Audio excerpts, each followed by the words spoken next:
shadows gather where the truth once stood. A kingdom of confusion carved out of falsehood. But he walks through the ruins like a prophet reborn. A voice wanted fire, a mic on this door. The chaos watches with an all-seeing glare. Guardian of reason in a world unaware. When the overlord stalls at the edge of the frame, the faithful rise up, they already know his name. I'm here to resurrect the second coming of common sin. I come to wake the sleeping, the church to bring the fed. No idols, no illusions, no hollow in compare. He's here to resurrect the second coming of common sense.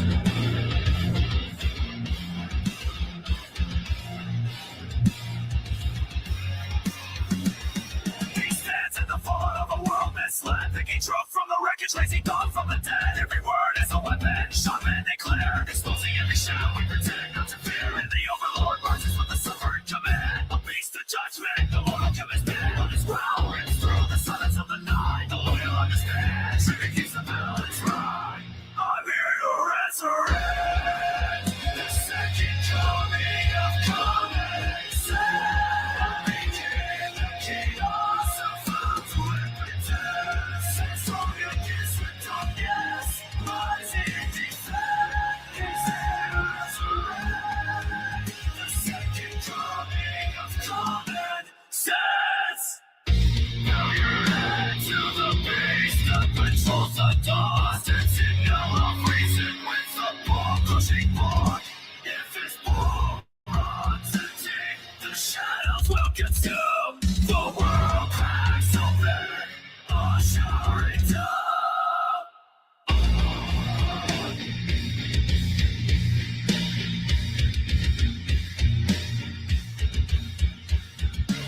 So read the command, come deploy a call. If you know what's good, feed more the overload.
All right, welcome back to the party, everybody. This is the co-host Morty, and I am your host Fletch, aka the Indian Jesus, here to resurrect the second coming of common sense. Everybody hit that like and subscribe. You know I would do it for you, and let's party. Welcome, welcome, welcome. Who we got?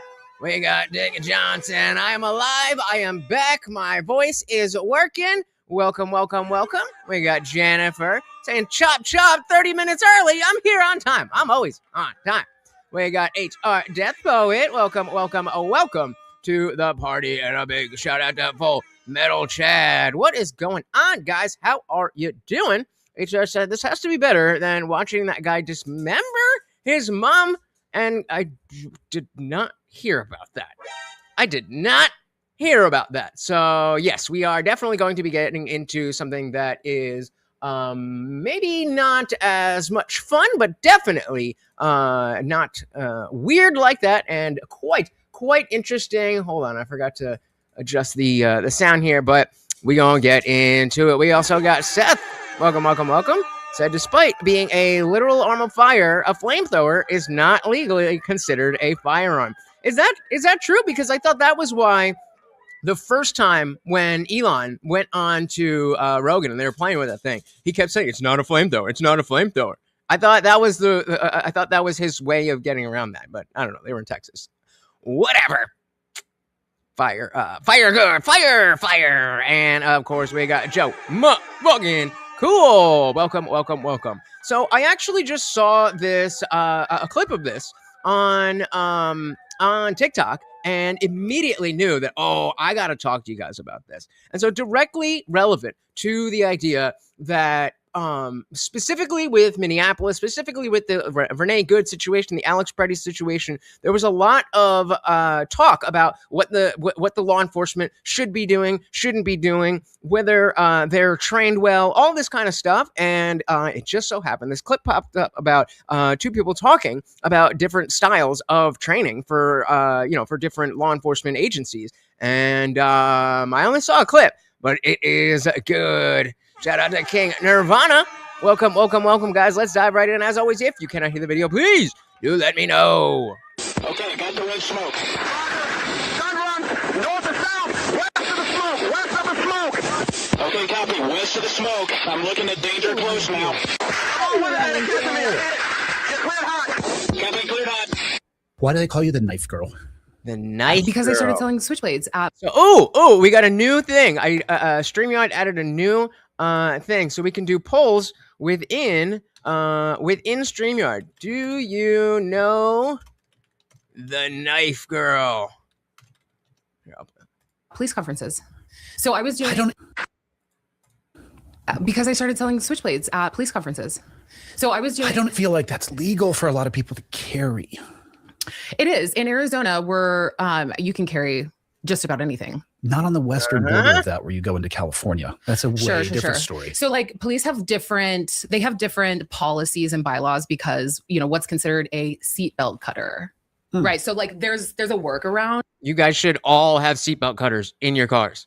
I have one in my center console. Those things get you get in an accident, that stuff gets locked in and you are screwed. So definitely they're cheap as hell. They're like, $3 for $1 on Amazon.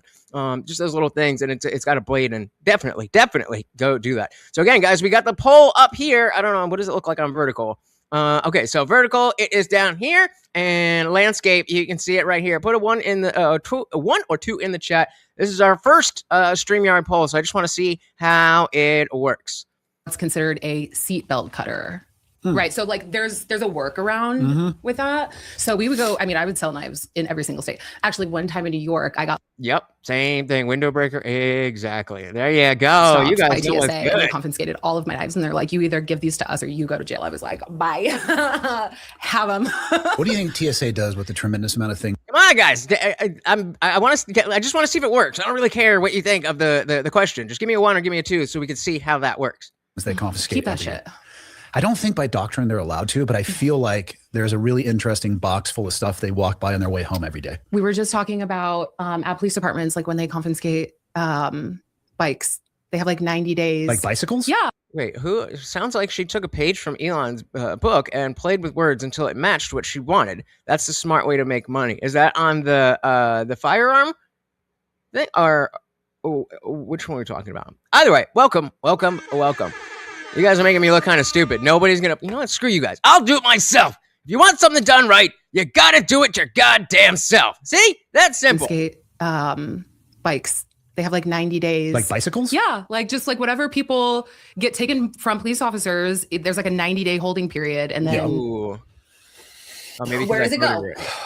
Whose house does it go to? We don't know. A ferry, poof, and it's gone. Okay, somebody put a 2 now. It's not my business. I put a 2 on the vertical, but I'm thinking that's because I already voted. So somebody put a 2.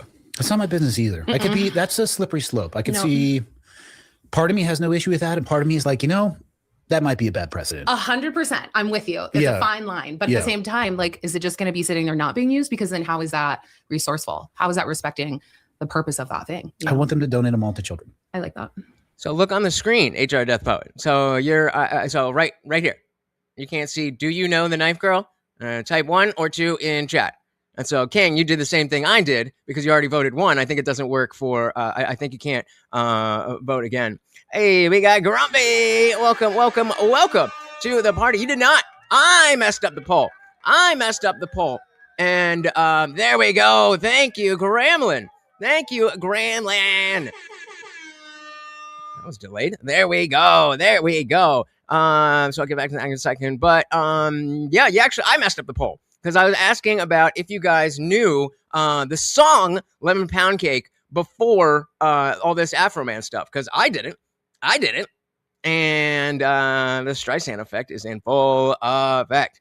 So Graham said that's how Elon sold the flamethrower that was not considered a flamethrower. He bypassed technical definitions and changed the flame output to not be considered a propane power torch. Is that, am I mixing up the words? It's like, it's not a torch, it's a flamethrower or something like that. I don't remember why, but that's what I assumed. Anyway, all right, now we got the polls working. Let's dive back in here because this stuff gets good. Respecting the purpose of that thing. I want them to donate them all to children. I like that. Except I think most of them probably aren't children's bikes. So therefore, we have. You know what though? If they're criminals, it actually might be some little girl's princess bike with tassels that somebody jacked, and it was found behind a gas station where they got arrested. So you could commit a crime on a bike with tassels for sure. Ooh, how did you get into what you do now? Your backstory is very interesting to me. Specifically around, I feel like, having known you for at least 5 minutes now, but I suspect your optic on things shifted after you went through a use of force trainer that you mentioned in your bio. It did. So this is where the TikTok cut in. Use of force training. And this is specifically what was the subject of both the Renee Good situation and the Alex Preddy situation. What were they allowed to do? What were they there for? And all that kind of stuff. Shout out to Mango. Welcome. Yep, that's a song about police intrusion. Exactly. Yep. Grummy said, personalized correctly, think outside the box. And so sometimes, I overthink. I mean, hey, you're right. Because I bet you for every poll that I do, there's at least 5 people that's going like, did you actually? I don't care. Let's say you actually getting engaged with it. And now we can better understand. We got Guam Tech in the building. Welcome to the party. Said, like, and share. Guys, thank you so very, very much. That stuff helps so very much. It's free, it's easy, and it doesn't even matter if you think anybody's going to click on the link that you share just by telling the platform you want more people to see it. They will show it to more people. So again, Alex Preddy and Renee Good should be at the top of mind when we're watching this, but in general, this is the ICE versus what we would look for from local police department. Shifted after known you for at least 5 minutes now. Yeah. But I suspect your optic on things shifted after you went through a use of force trainer that you mentioned in your bio. It did. Which, by the way, is something that I recommend as many people as possible try, because the misconception around decisions and why they are made in those environments is so wildly misunderstood. It is misunderstood, but it's also like under lock and key. Is it? The amount of times that I had ignorant comments and statements and questions for people that weren't answered because I didn't have this, like, I didn't have the same perspective as after I did the scenario. And I was like, oh, maybe I have things wrong. I went into it very like, you guys should be shooting people in the leg. Why aren't you doing this? Why? So very, but here's the thing is on the TV. I'm not laughing at you.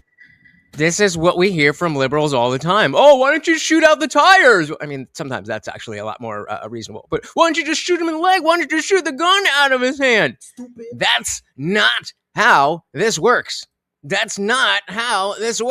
Oh, maybe I have things wrong. I went into it very like, you guys should be shooting people in the leg. Why aren't you doing this? Why? So very, but here's the thing is on the TV. I'm not laughing at you. I'm laughing at the concept of shooting somebody in the leg intentionally. But if you don't have any experience with a firearm. I know. You hear it all the time. Why don't they shoot them to wound? Or is Mel the cosmic box thing? Does Mel love guns or something? If you have experience with a firearm, but you don't have experience with, you're now dealing with somebody else who you don't have control over, you don't know what they're going to do, and they have their own mindset. They have their own value system, and they're hopped up on their own amount of adrenaline. There's no way to understand how quickly things happen. So it's very easy to be like, oh, this is a 5-minute ordeal. Well, okay, so 5 minutes is a long time, right? If we stop and try to think about how to solve an issue, 5 minutes is, not a super long time, but plenty of time to figure out, okay, here's what we should do first, here's what we should do second, and let's have a plan B in case that doesn't actually work. But of course, 5 minutes when you're going through that is very, very different. Gramlin said that's actually dope that she put herself through a course that helped her understand why these split-second decisions are made and why she shouldn't easily judge actions of our law enforcement. Bingo. Exactly. And that's why, even though I only saw about 10 minutes of this, I was like, let's get into it. But I'm going to aim for the least fatal area on their body. Of course, this makes complete sense. Stupid. Today's episode is brought to you by Montana Knife Company. You're never going to be able to guess where these things.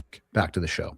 Back to the show. Indeed. I didn't have a lot of people that would open up about the truth of it all. So I was sort of left to have my own ignorant statements and comments. And I think that that's where a lot of people are when cops. You're going to make an exception for me, though. When there's this wall. Well, you share the video anyway, right? All between, people who are first responders, in the police world and they're in it, and people who aren't. There's going to be a lot of misconceptions. So it really kind of took me going through that scenario to realize that there was just more to the story than I had known before. Just like most things in life, it's probably not that simple. If you assume that it's simple, it's probably not. So again, I wasn't familiar with this girl, but her thing here said Erica Gaines came into law enforcement as the knife girl, selling switchblades at police conferences, making small talk with cops, building relationships she didn't fully understand. She had opinions. She thought shooting someone in the leg was a reasonable ask. Then she stepped into a use of force simulator. One domestic violence scenario, a shock pack on her lower back, and 2 minutes of chaos later, she walked out shaking. So I'm not super familiar with her as a person. So I don't know if she's in law enforcement or she was just the girl that was selling guns or any of those things. But we gonna learn something today. Shout out to Caucasian Debris. Welcome. Indeed, he is here. Yep, back to the show. That there was just more to the story than I had known before. What was I don't like the vocal fry. The actual scenario they put you through? It was a domestic violence. The classic DV. It was, yeah. So so right off the bat, I'm like en route and I'm listening to dispatch tell me the things that I need to know about the call, like what the person is wearing, who the suspect is, whatever. I do like the speed that she talks about because this is normal speed. However, septum ring theory. So we'll see. I don't know anything about her, but I appreciate what I've seen so far. The things that I need to know about the call, like what the person is wearing, who the suspect is, whatever. I could not tell you one fucking thing that person said to me. And I'm just like, so already not being able to remember what they're saying, but I know I'm en route to something really sketchy. It like kind of amped things up because I felt like I was like missing something or like. Right. So already before you even get to the scene, you're overstimulated because you're about to go into some kind of situation. Then they're giving you all these details, but you're trying to focus and the brain just doesn't do what we want it to do in those types of situations. I was messing up. Lay out for me so I know exactly what you're talking about. It's audio. Depends. Oh, exclusion. I have a hilarious story about my wife Audio where the exact same thing happened. We went through a use of force trainer scenario together. Yeah. Take him out on the left. Take him out on the left. We had wildly different experiences. Bro, if you're not I'm just used like, to it. yes. And she was like, oh my God, I'm sweating. I'm like, it's not a real gun.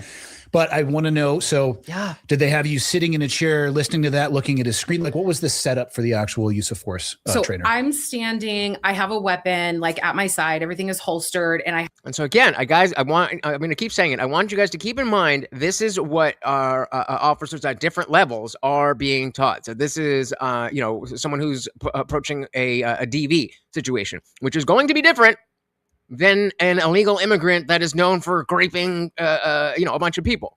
Have like a shock pack on the back of my belt. Which is so fucking rude. Shock like Kaya. It's real though. And I'm standing and it's 320 degrees. Yep. So it's, all the way from left to right. And so I'm getting like this peripheral view of the street the vehicle. And I'm in the car and I'm listening to dispatch en route. So I pull up to the scene and it's it's a woman at the front door and she's screaming. And then there's another woman that's coming up. I did not expect that to be so loud. I apologize. On the scene, and she's apparently the woman that was cheating with the husband, and she's got a gun. Okay, wait. I gotta back that up. And she's I'm still laughing at this. All right, well, let's get the details. And it's a woman at the front door and she's screaming. And then there's another woman that's coming up on the scene, and she's apparently the woman that was cheating with the husband, and she's got a gun. And there's also a small child that's somewhere in the yard. And so just the worst environment imaginable. Right. Totally like worst case scenario is happening. And I'm just kind of like, wow, what do I do with my hands? And they're like, you have to start yelling commands, which right off the bat, right there was something that I am pretty liberal. Like, I am not yelling at people. You don't say. If I could have guessed whether or not this was liberal. All right, let's stop. People like, could you please do this? You know, so well, like you can throw please on the end. Right. Get on the fucking ground. No, please. No, like that. So that part right there already kind of like it made me feel very uncomfortable because I didn't know what to say. So there's already a lot of training that cops are getting with like how to orchestrate or how to like guide people towards what you want them to do. So I'm supposed to be yelling at this person, telling her to drop the gun, telling her what I want her to do. And everything seems like it's going really well. And then she reaches for her gun. And as she's reaching for it, I reach, I shoot, she shoots back at me, hits me, I shoot back at her. And then the whole scene was over. So it was like a 2-minute encounter altogether. And I walked out and I was like, I just started crying. 2-minute encounter.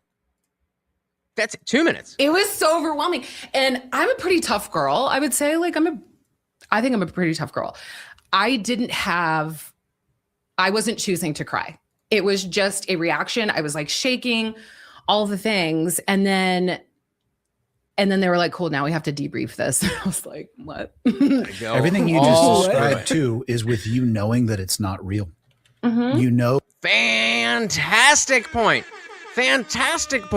She has the understanding that this is not real. Yet in the moment, your brain, again, doesn't work the way we want it to work.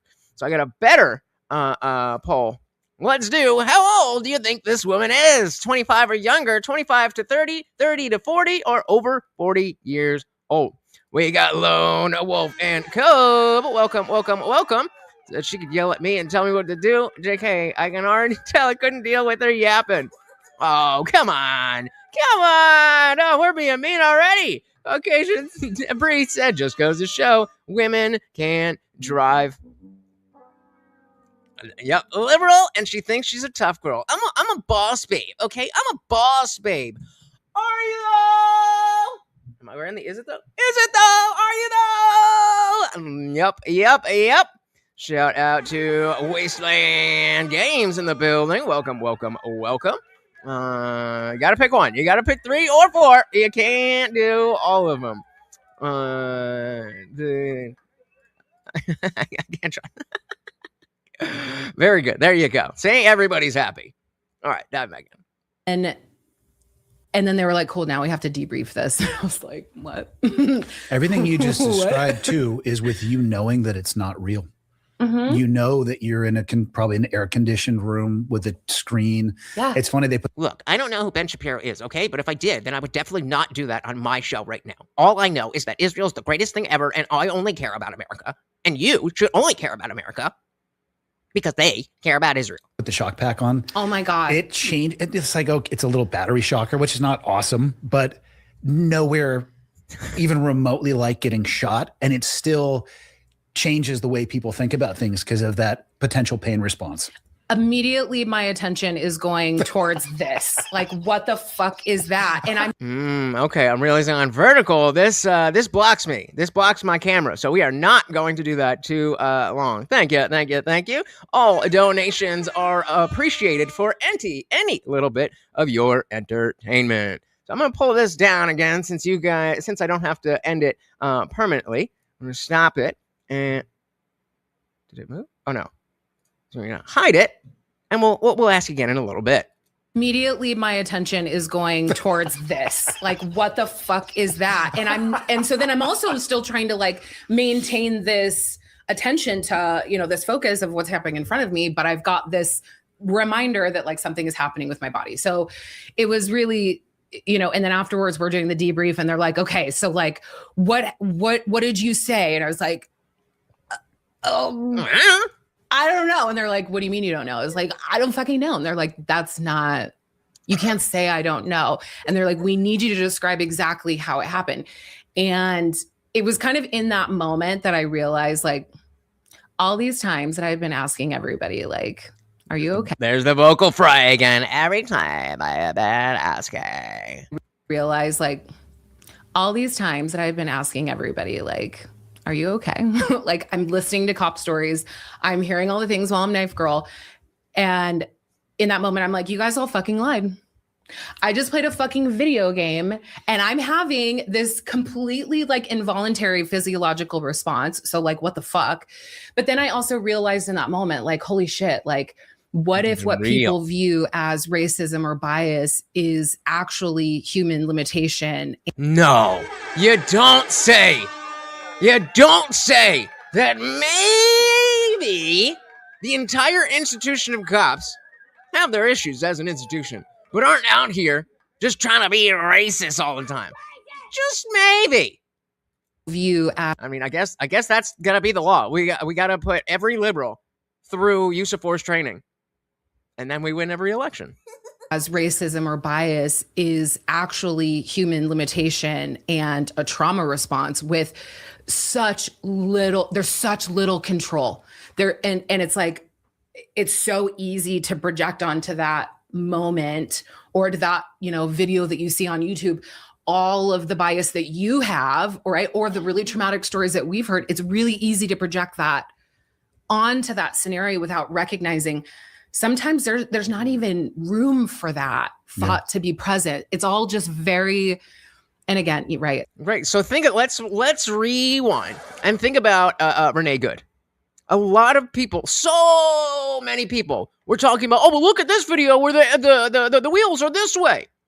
And let's say that we didn't even get the cell phone footage from the actual shooting officer. Let's just say all we have is the fact that in one video from across the street, you can see that she's turning the wheels. And people are literally using that as a justification. Oh, you should have known this and done that and thought about this and thought about that. That's not how your brain works.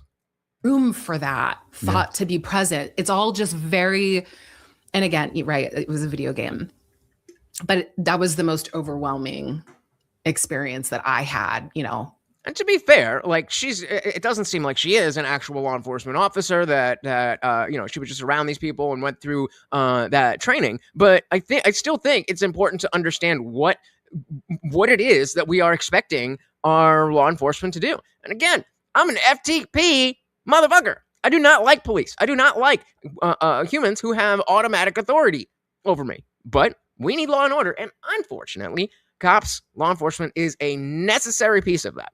Shout out to quality and deference because of vagina. Welcome over on Rumble. Said, liked, and shared again. Thank you so very, very much. Again, guys, it does not even matter if you think anybody's going to click on the link. Just by you telling the platform you want more people to see it, they will show it to more people. Welcome. Colin said the Monday morning quarterbacking is quite real. Yep.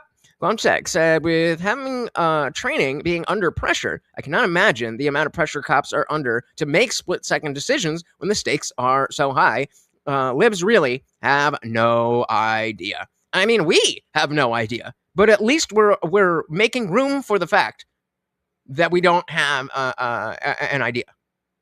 Yeah, it's different it's different when you're shooting a silhouette versus a person, especially when, like she said earlier, you don't know what that person is thinking. You don't know what that person wants from you or to do to you or any of these things. With violence, like violence is not a part of my world. Yeah. I mean, racism is real for sure. Yeah. Somebody would be crazy to argue against that, but I land in the same place you do. The decisions that are are requested of these people in the short period of time with limited information. Of course, everybody brings their bias in, and I'm sure that there are examples where the decisions were racially based, but the vast majority of the time, I don't think it even factors into the equation. Yeah, I don't think. Yeah, exactly. There's no room for that thought. When you literally genuinely believe that your life is on the line, you're not thinking, are they black? Are they white? Is it a man? Is it a woman? Is she hot? That's not how your brain works. That you're wrong. I think that it really just helped me see that there's just more layers behind it. There's more to learn here, which then sort of set me into this trajectory of like, okay, cool. I've been gaining relationships for the last 7 years, just being the knife girl, like just being chill with everybody. Who can I call? Who can I take to dinner? Who can I ask these really stupid questions to? And luckily, a lot of people were just. I did not. I definitely need to make sure I read your shit before I post it over. But I mean, I don't know what the Jew part has to do with it, but yeah, true. These really stupid questions too. And luckily, a lot of people were just very hospitable, and they sat down and they entertained a lot of my questions. I started working with Vertra, which is a company that creates those simulated trainings. They brought me in, and then I started paying attention to the different police conferences that I was going to, seeing if I could like go in and sit on the debriefs and sitting in like the force science classes and just trying to understand everything. Because my question was, well, what kind of training do you get for that moment? If this is such a fucked moment where you have such little control over what is happening. I'll post this one, Equality, because that's exactly what it sounds like. That's exactly what it sounds like. Well, I was like, wait. I'm not implying. See, YouTube wouldn't even let me put that up. YouTube wouldn't even let me put that one up. But yeah, we'll just take a mulligan on that one. Oh, definitely a cop groupie. She's like, well, how do I get near them? I'll just buy a bunch of knives and sell it to them. Bing. That should be the next poll. How many cops do you think this chick? No, we're gonna be respectful. She does have the septum ring. Well, I said, no, you can do whatever you want. I just got to realize that because you're on Rumble, I got to make sure I'm reading exactly what you're saying before I post it on YouTube. A badge, buddy. I mean, right. This is such a fucked moment where you have such little control over what is happening. How are you preparing for that? And then I started finding out, debriefs is a really huge part of it, right? Learning by other people's mistakes and kind of the 2020 hindsight. Yeah. But then there's also. Shout out to Max Ginsburg. Welcome to the party. Apparently it's your birthday. I don't know if I believe you. Come back tomorrow and we'll see. I'm just kidding. Happy birthday. Dilly to you. This is your birthday party. Welcome. Right. Learning by other people's mistakes and kind of the 2020 hindsight. Yeah. But then there's also like fitness components that they're adding into it. I'm like, what the fuck are you talking about? Like there's a complete difference between someone running after you with a knife and you doing a fucking burpee and then having to do some kind of like shooting qual. There's a big difference. So like, I just had a lot of curiosities just trying to understand like how to prepare for that. How do you lower the risk or the liability there? And yeah, there's a lot I don't fucking know. Oh, Angel, my goodness. Welcome. So is that a man? I don't think so. But no, this is Erica. What was her name? Erica Gaines. I wonder if any relation to Myron. But yeah, we were just saying maybe not the most feminine. Maybe that's why she does the vocal fry. She's like, I need a little bit more femininity in my life. All right, let's try this poll again, guys. Let's try this. How old do you think this woman is? Put a 1 in the chat if you think it's 25 or younger. Put a 2 in the chat if you think she's between 25 and 30. Put a 3, 30 to 40. Or if you think she's over 40, put a 4. Or the liability there. And yeah, there's a lot I don't fucking know. How do you think you would do if you went through the trainer again? I've gone through there we go. a ton of them. There we go. I'm not gonna lie, none of them get any easier. but also to be fair, I'm a hand talker too. Now that you notice it, I'm always moving my hands around. but also to be fair, they're also set up in a way for you to kind of fail so that you can see what the failure looks like. Yeah. So they're not designed for you to succeed. They're designed to show you where the loops or where the holes are in your training or the gaps. So, I've done a lot of them. I'm actually a sim in one of the virtual trainings. So like, I don't know what I look like, but somewhere you can find my curly hair, like bouncing around. Yeah. It's like a little NPC. And again, what does this look like? Oh, okay. So maybe I'll stay here while this is open. So when I vote, I'm doing equality's vote because equality can't it won't register on Rumble. But she don't look that young. And hey, we got our boy Lone Wolf and Cub.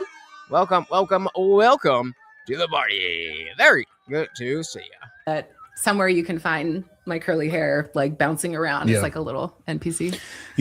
Most police officers, I'm very good friends with a lot of officers up here, and their stories and experiences track with what I've heard nationally. I mean, almost no officers end up in officers involved shootings statistically, right? It's obviously, if you get yourself into that, you better be able to navigate your way out of it. But they train for a career using those simulators in the hopes that they can perform in that moment.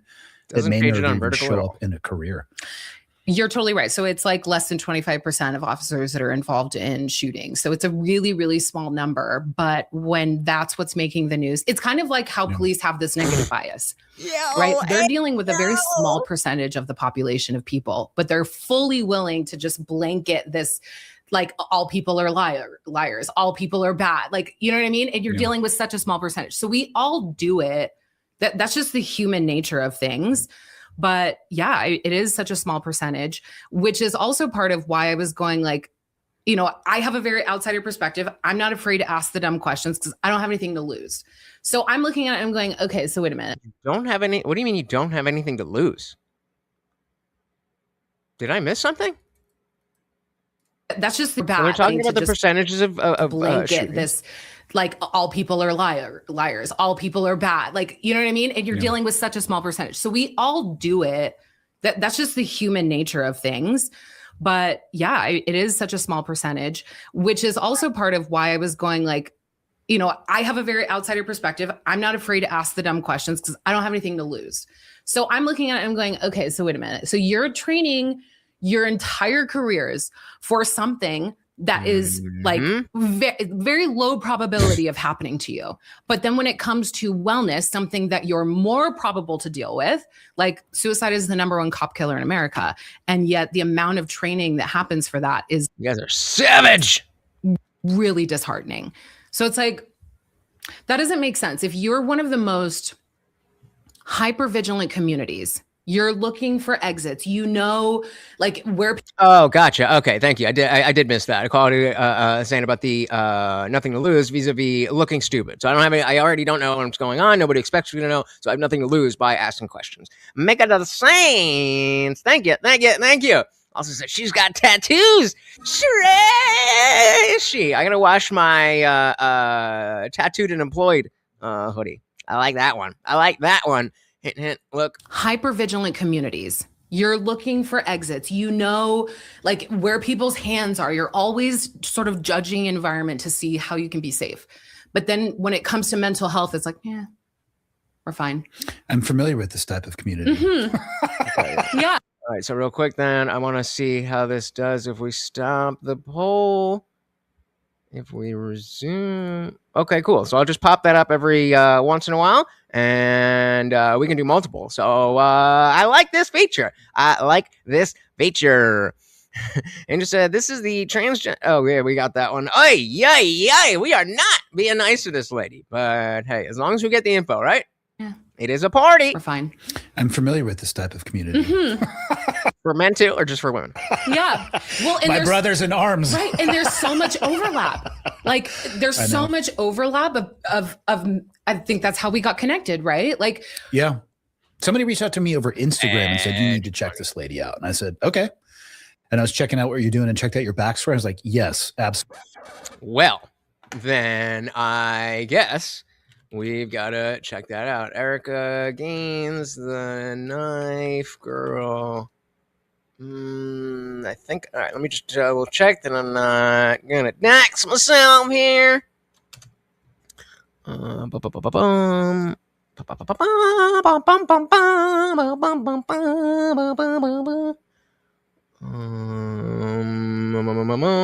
cool. Just want to make sure. So this is TAC Mobility. That's what her thing is here. What do we got? The best stretch. You need a corner, and you need.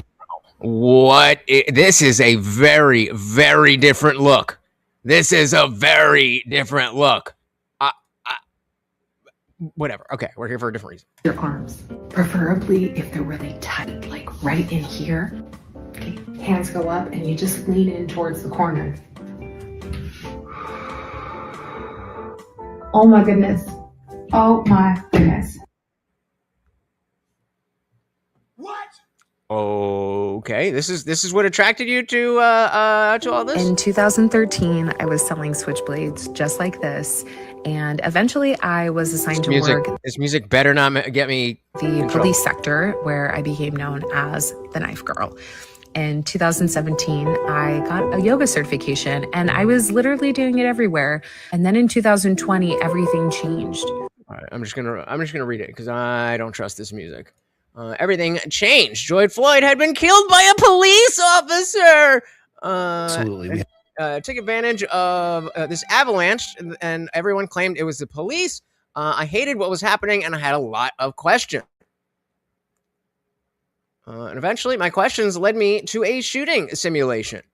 And I was really surprised by how fast a shooting actually happens. I wanted to see how cops train. I wanted to sit through a shift. Even wanted to see how police helicopters function.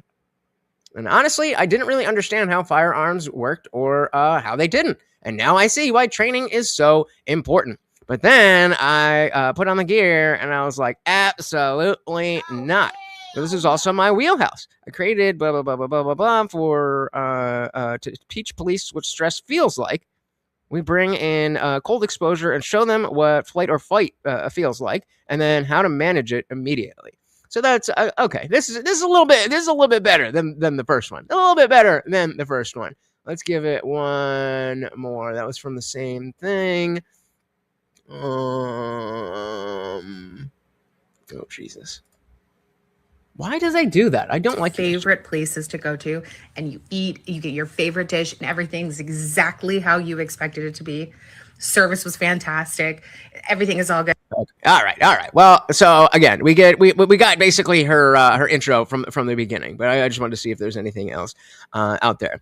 So Gremlin said that statement from her about cops training for a rare moment sounds exactly like people shocked when they find out we train even our non-combatant members in the military to shoot to unalive. Yeah, I mean, yeah. I guess that like I was reading that, and I'm like, yeah, obviously. But as you're saying, they don't even think about it. They don't even think about it.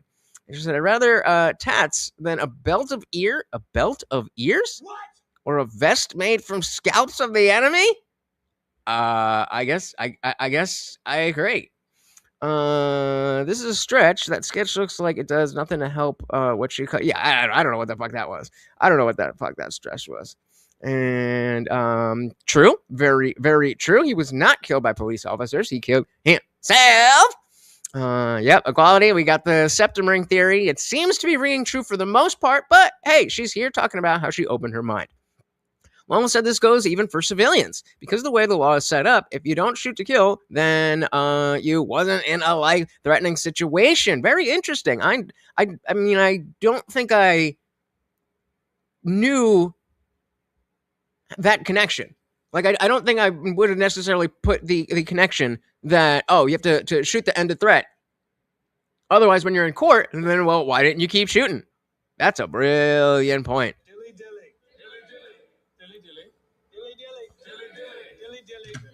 Dilly fucking dilly. Shout out to Jesus is Lord. Said America is the greatest nation, and there is only one Jesus. He is the Lord of lords and Kings of kings. That is George Floyd. I mean, hey, if that's your religion, then we welcome it here. Seeing this lady's story makes me count my blessings for having family members who are law enforcement help me understand the everyday danger they could face at any moment. And yeah, this is definitely something like that is definitely something I didn't have experience with. I don't have. I mean, like I have an uncle who was a cop, but like I'm not close with him. And so this type of understanding, I just like her, I was one of the people who were just like, guns bad. And I'm like, shoot him in the leg, all that kind of stuff. I just didn't know any better. And I didn't know that I didn't know any better. I thought I knew without knowing anything.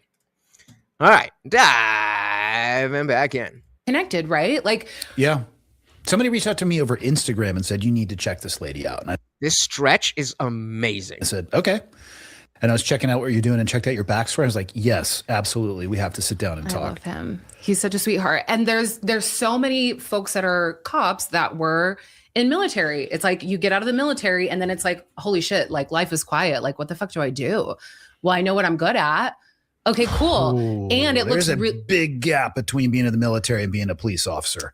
I mean, here we go. And so this is specifically, what I want to focus on is the idea that we should not be expecting federal law enforcement to behave like local law enforcement in the same way we shouldn't expect the military to act like local law enforcement.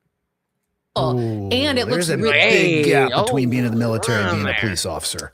I mean, let me just tell you. What do you mean by that? There's a difference in the ROEs that we had overseas and having tactical experience in a mature theater of war. And ROE. I'm not good with these military things. What is ROE? There's a different that we had overseas. Routine of efficacy. I don't know. Having tactical experience in a mature theater of war and patrolling and enforcing the laws where you live. Yeah, me too. HR. Some of the solutions we had available overseas will net you in prison here in the United States. So, do you think that has like added to some of the cultural things that exist within law enforcement, since there are a pretty decent amount of people in law? I don't think I have either. Looks like we got a new poll. Does it exist within law enforcement, since there are a pretty decent amount of people in law enforcement that were military? Maybe. I think it has been largely a benefit because if you look at the policing community, and I'm going to have to speak broadly because I'm talking nationally, because statistically their likelihood of being involved in a legitimate ballistic tactical environment is lower when you bring people into that world who probably have, depending on the background, spent a little bit more time, seeping in that pool a little bit. With that experience, they can pass that knowledge on. And rules of engagement. ROE is rules of engagement. Thank you, Equality. Seeping in that pool a little bit. With that experience, they can pass that knowledge on and probably level that up.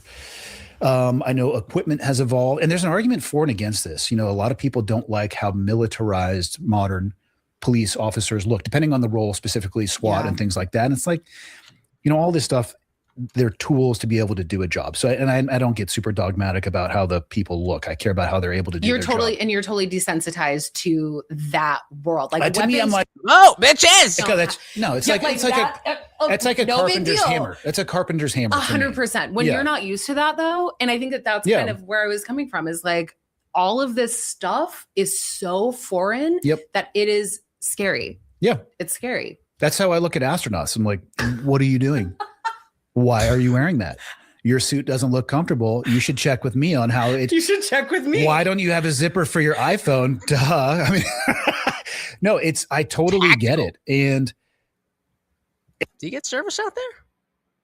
You think, right? With Neuralink? It can potentially go too far as well because I'm not. All right. I think that the people coming from, we'll call it the GWAT era into law enforcement, if they can make the GWAT. I hope we have more people who can tell me what the fuck this shit means. What the fuck is GWAT? that the people coming from, we'll call it the GWAT era, into law enforcement, if they can make that transition and level up the people that are around them, 2 thumbs up for sure. Yeah. But if they leave that job and they try to turn it into their new job into their old one, or they view it from that lens, I think that's more of a swing and a miss, because that's not, it's not the same, you know? Interesting. So Grumpy saying sounds like a Democrat. I feel dumber when construction workers use more than one type of hammer, obviously implying that, well, there's different tools for different things. And as the saying goes, if you are a hammer, then you're going to look at everything as a nail. And in this situation, far from ideal.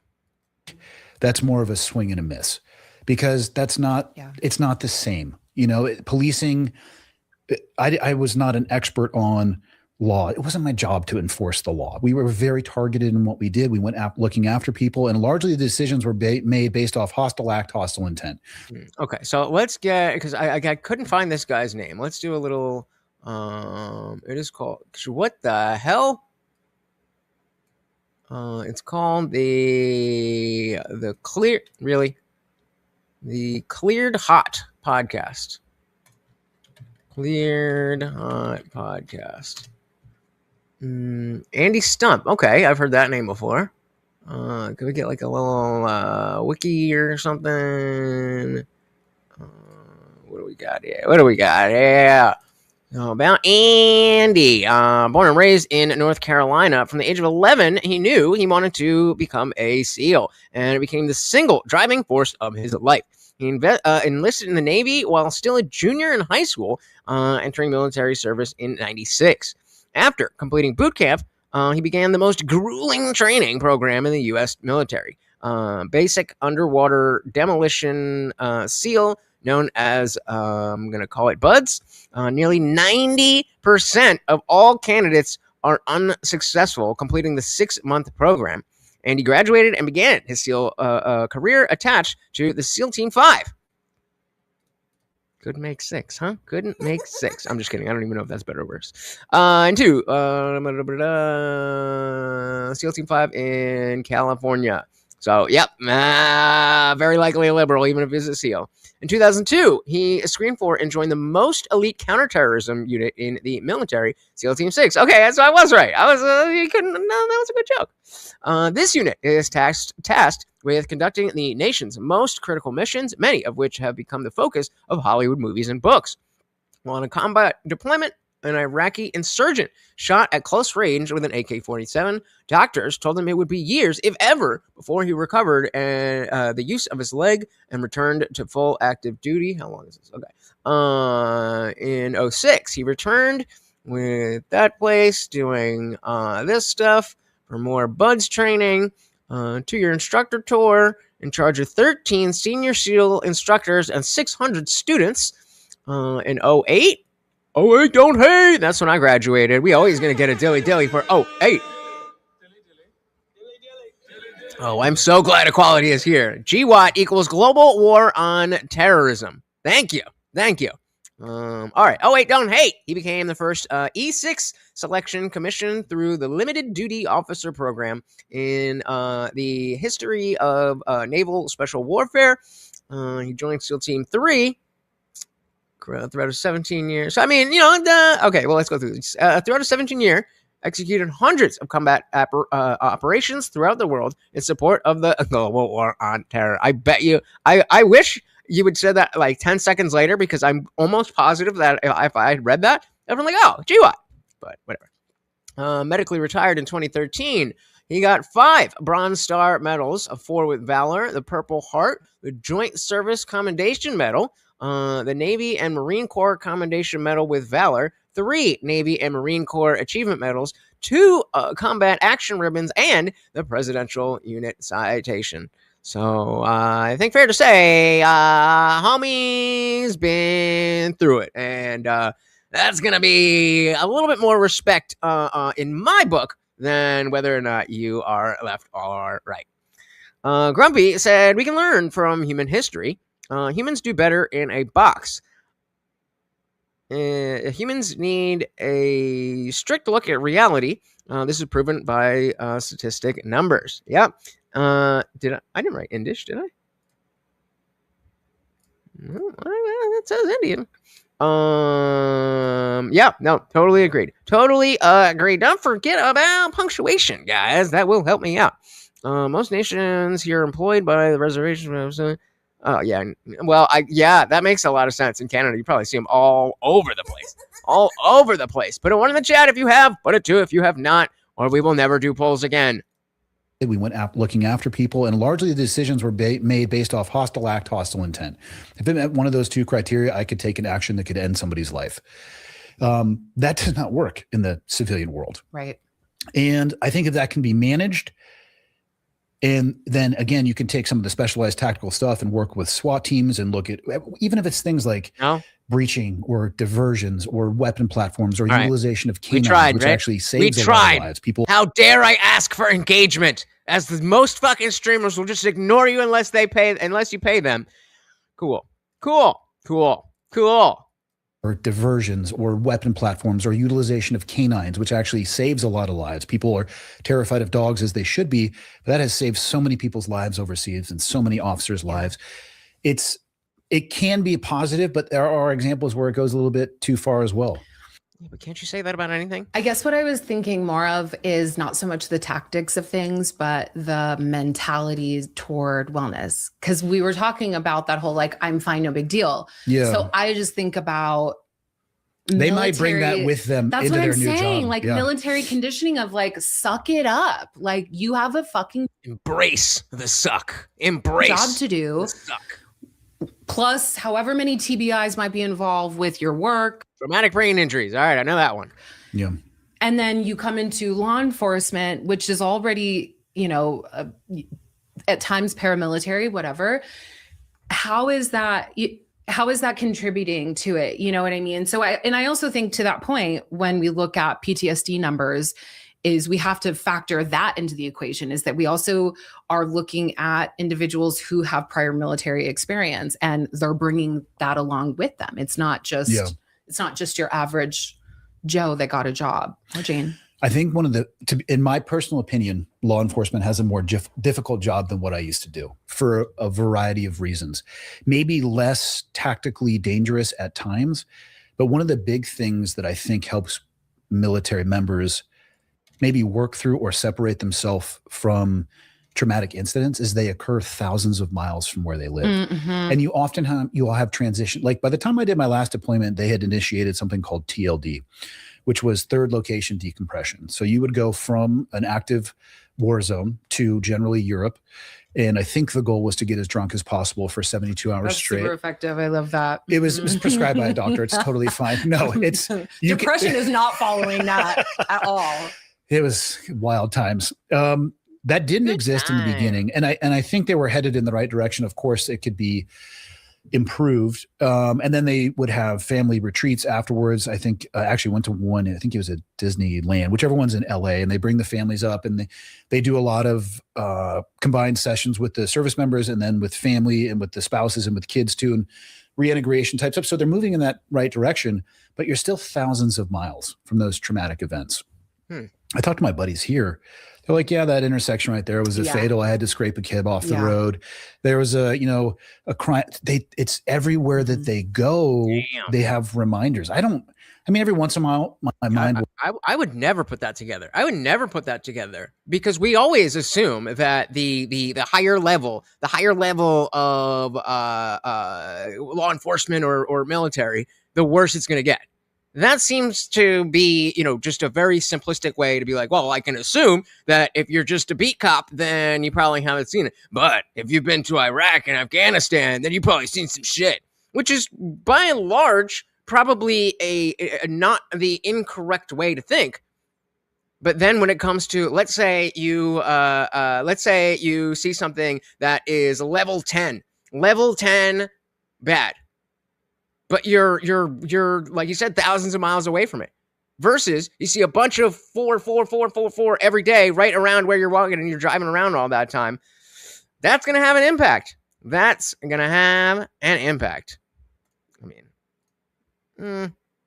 think you're, I don't know. I think that that might be a little bit of projection. Maybe you want to fuck the host. Just saying. Everywhere that they go, they have reminders. I mean, every once in a while, my mind will drift back, and not in like a negative, like flashback way that a lot of the movies make it seem, but you're like, oh, you remember something that happened and you kind of move on with your life.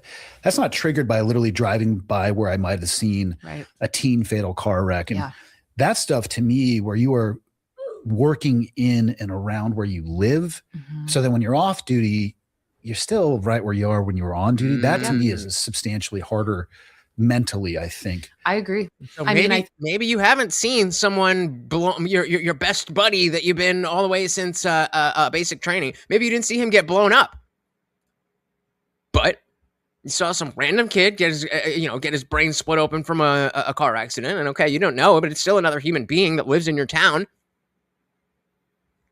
And then you go home and you're still in that town. I think that for sure is there. My husband's a cop and I get to hear all kinds of stories. And I also think too, when everybody is plugged into their phones, and those are called anxiety rectangles. Oh my God. But like, I have to tell my husband, I'm like, put your phone down. Like, why are you constantly looking at your phone for like all of the bad news? And it's like this constant cycle of like, I'm at work. Yeah. Things are really whatever. I'm hyper vigilant. I'm on edge. Maybe shit's not popping off, but like there's still a level of hypervigilance, or like you said, different triggers around the city. And then you go home and you pick up your phone. Yeah, it's gotta be impossible to turn that off. And you're looking at everybody else's traumatic events and like ambushes and all of the fucked up things. And that just continues a cycle, and you go to bed. Claudia said, I guess she's not a rug muncher. I guess not. She could be bi. These liberals. They'll do any degen shit. But apparently she's got a husband. That is like the last thing that you think of. And then you wake up and it's just this constant, like you're constantly inundated with like the fucked up things. And I think to your point of when you're constantly dealing with stuff versus being able to go away, deal with it and come home, that to me is even more reason that wellness is important, but also that, the conversation around what people want from cops, it's not invalid, because what I see is a lot of apathy. Yeah. I'll add to that too.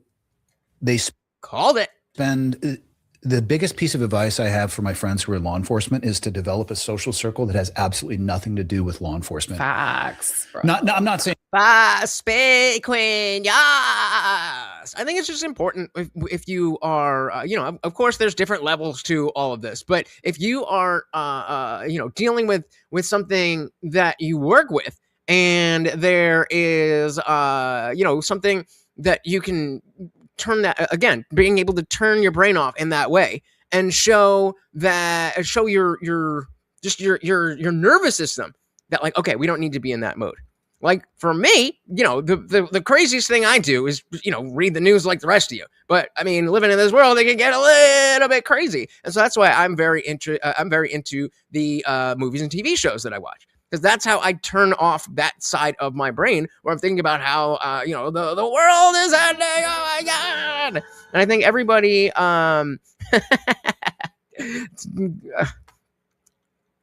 I completely forgot what I was going to say, but let's shout equality and difference. Hold on. We gotta do it right.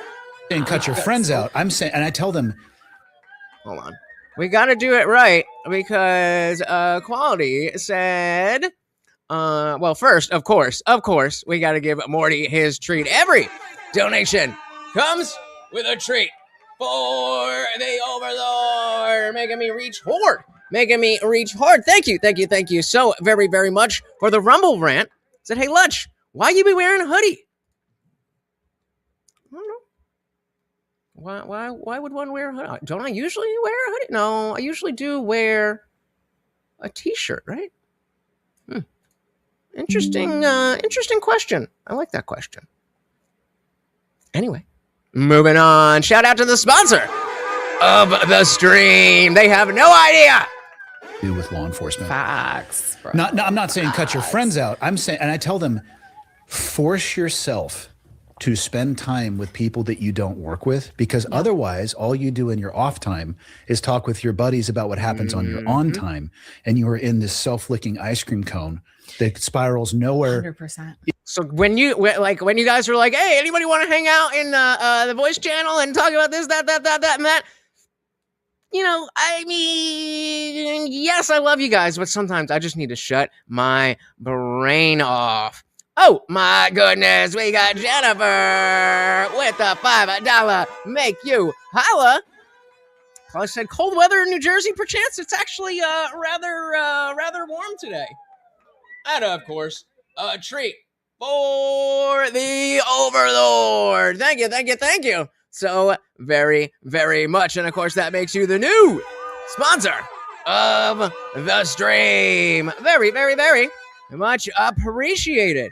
All right, let me do the banner here. Let's dive back in, and we'll come back and get some of these chats. Because otherwise, all you do in your off time is talk with your buddies about what happens on your on time, and you are in this self-licking ice cream cone that spirals nowhere. 100%. Yeah, and it's hard though. I get it, especially the ones who are, you know, they can go all these different departments. So they're a narc, or they're a detective, or they're SWAT, and all and those things are all amazing, and they should be super proud of those things. But I've also been there when it was like the SWAT barbecue, and the families are there. It's so uncomfortable for the spouses because I have to, bro. Again, thank you so very, very much. Everyone is talking shop, so I can't. There's nothing that I'm going to bring to that conversation. Get in there and start making stuff up. So I can hold my own, but it's just a conversation about what are you doing? Well, this is what we're doing. And Totally. Yeah, sorry, let's go. So Grumpy said you cannot blame police for their actions. They're following city regulations. Well, as long as they are, then absolutely. We're not saying we can never, we're not saying you can never, ever, ever have an issue with what cops are doing. But as long as they're following the law, that was, my big argument my big debate with Def Not and talking about the Alex Preddy situation. And she was trying to be like, well, exactly as we were talking at the beginning of the stream, just like what's her face was saying. She was like, you could have done this and could have done that and blah, blah, blah, blah, blah, blah, blah. But what does the law say? Graham v. Connor, that was a justified shot, and we may say that we don't like seeing it, but it is what it is. Thank you again. We broke the record set in 1953 of 86 degrees today. God damn, got it to over 90. Jesus. See, 90 is where it's like, all right, now it's too hot. It should be like 76 degrees, slight breeze, and a little bit of overcast every single day. That's what I think. Claudia, are you seeing it? So I can hold my own, but it's just a conversation about what are you doing? Well, this is what we're doing. And Totally. So we met up with a girlfriend that works for Kalispell, and he immediately just starts like hamming it up with her, talking about like, what do you guys respond to? And they're going back and forth. And I just said to him, I'm like, it's so funny how like you're able to form these like sort of like surface level relationships with any cop because you can talk about work. Finger popping each other's assholes. And I just think about how much harder, we have. That's that shit. Me too. But only after the show. Have to work at having genuine conversations about curiosity in the world. Yeah. And I think everything that you're saying about having relationships with people that are outside of the police community, I think it's so important because, what I was saying about when you're constantly interacting with criminals, the tendency to think that is how everybody else operates and the cynicism that you gain from that. So a little story, last night we're on our way home from Moose's. Yep. Oh, give me the tea. Give me the tea. I love the tea. Oh, please give me the tea. Did you guys throw some peanut shells on the ground? No, I think peanuts are filthy. That's disgusting. Ew, they're so ashy. It's an gross. experience. No, gross. Pass. But Peanuts are ashy? What does that even mean? I don't know. That's how it feels in my mouth. Like, What? I'm just gonna put this out there. I think that might be racist. I think peanuts are filthy. That's disgusting. Ew. They're so ashy. It's and an gross. experience. No, gross. It's an experience. But Peanuts are ashy. What does that even mean? I don't know. That's how it feels in my mouth. Like I'm not Pizza poor. there is top. I imagine her licking some black dude's elbow. This is a weird statement. Eat this. Yeah. Their pizza. I'm lactose intolerant. I don't give a fuck. It was amazing. Totally worth it. That's a risky ride. It was risky. So back to the ride, right? So we get picked up by our Lyft driver and we get this notification that she's deaf. And so we're like, oh, okay. So we're just, going to kind of be chill. We get in the car. She's Vietnamese and and then she starts talking to us, like asking us about our trip. And so then we ask her, like, how long have you lived here for? And she says 10 years. And she moved from Vietnam to become a nail tech out here. And I was like, oh, that's so wild. Like that's a huge change. Yeah. And she's like, yeah, there's this like online community where you can like Vietnamese people. Quality said, I imagine her sucking a lot of peanuts. I love a good pun.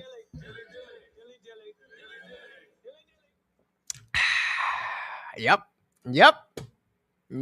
You got it, she's Equality. like, yeah, there's this like online community where you can like Vietnamese people can go online and they can look for jobs. And then people who are wanting to hire can like ask you to come move to the States and like they'll pay for your housing and like you get a job. And I was like, oh my God. That's called human trafficking. Shut the fuck up. So I'm going like. That's a weird reaction. Come move to the States and like they'll pay for your housing and like you get a job. And I was like, oh my God. That's called human trafficking. Shut the fuck up. So I'm going like. What is happening? I'm just saying. What is happening? You just described human trafficking. No, not even a fucking thought in my mind. In my mind, I'm like, that's so generous. Like genuinely, like they have a Oh, you home. went the other way. You're like, these people care so much. Yes. Do you want to buy any oceanfront property in Idaho that I have for sale? You might be a little susceptible here to look at. Oh, there's not an ocean there. Yeah. So, right. Okay. All right. I missed that one too. Call her stupid, but I missed it too. I am paying attention to 3 different chats. Well, she's having a one-on-one conversation, but I missed it as well. You might be a little susceptible here to look at. Oh, there's not an ocean there. Yeah. So, right. Okay. So very gullible, very optimistic, one might say. I would go with the optimistic. So yeah. I'm just like, oh my God, that is so sweet. So we get out of the car and I look over at him and he's like, I'm so fascinated by that. And I was like, I know, like, I didn't even think that like they were putting housing together. Like that's so, and he's like, that is a money laundering or a human trafficking thing. Yeah. And he's like, didn't you see like the diamond tattoo? I was like, yeah, like the sparkle. And he's like, no, that's how they identify people that they're trafficking. And I'm like, let me tell you how that What? situation probably played out. So there are websites that exist like that. And what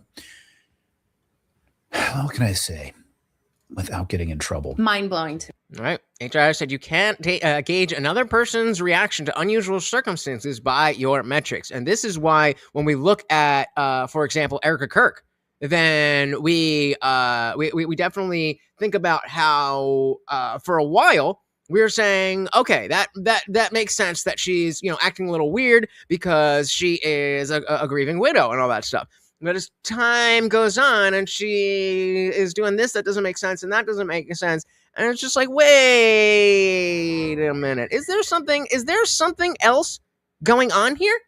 Is there something that's right in front of my face and I'm not seeing it? I don't know. Shout out to David. Welcome to the party. Great minds. Welcome.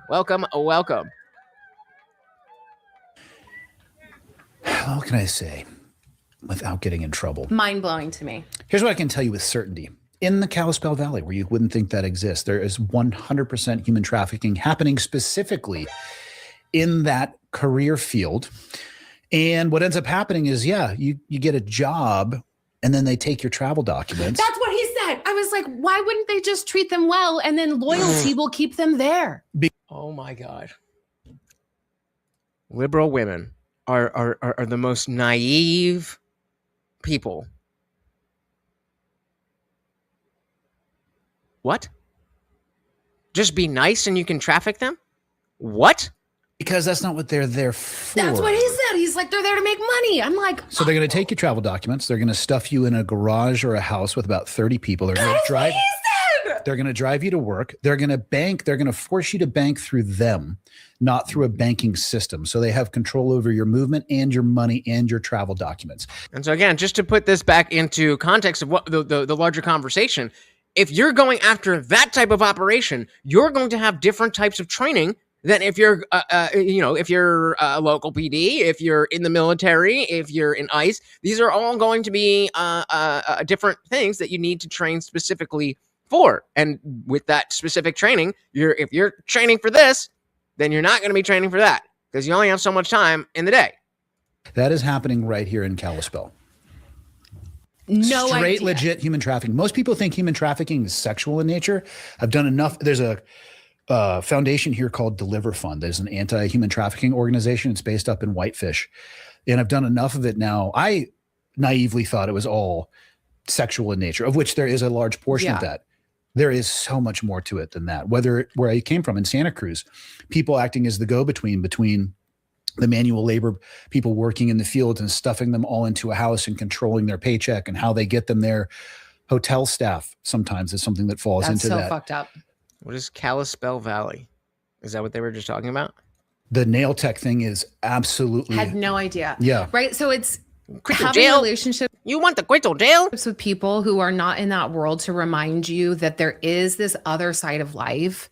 Even if you think it's silly and naive and whatever, I think that a lot of cops could use that. Right? Because the hypervigilance, that's your imagination too.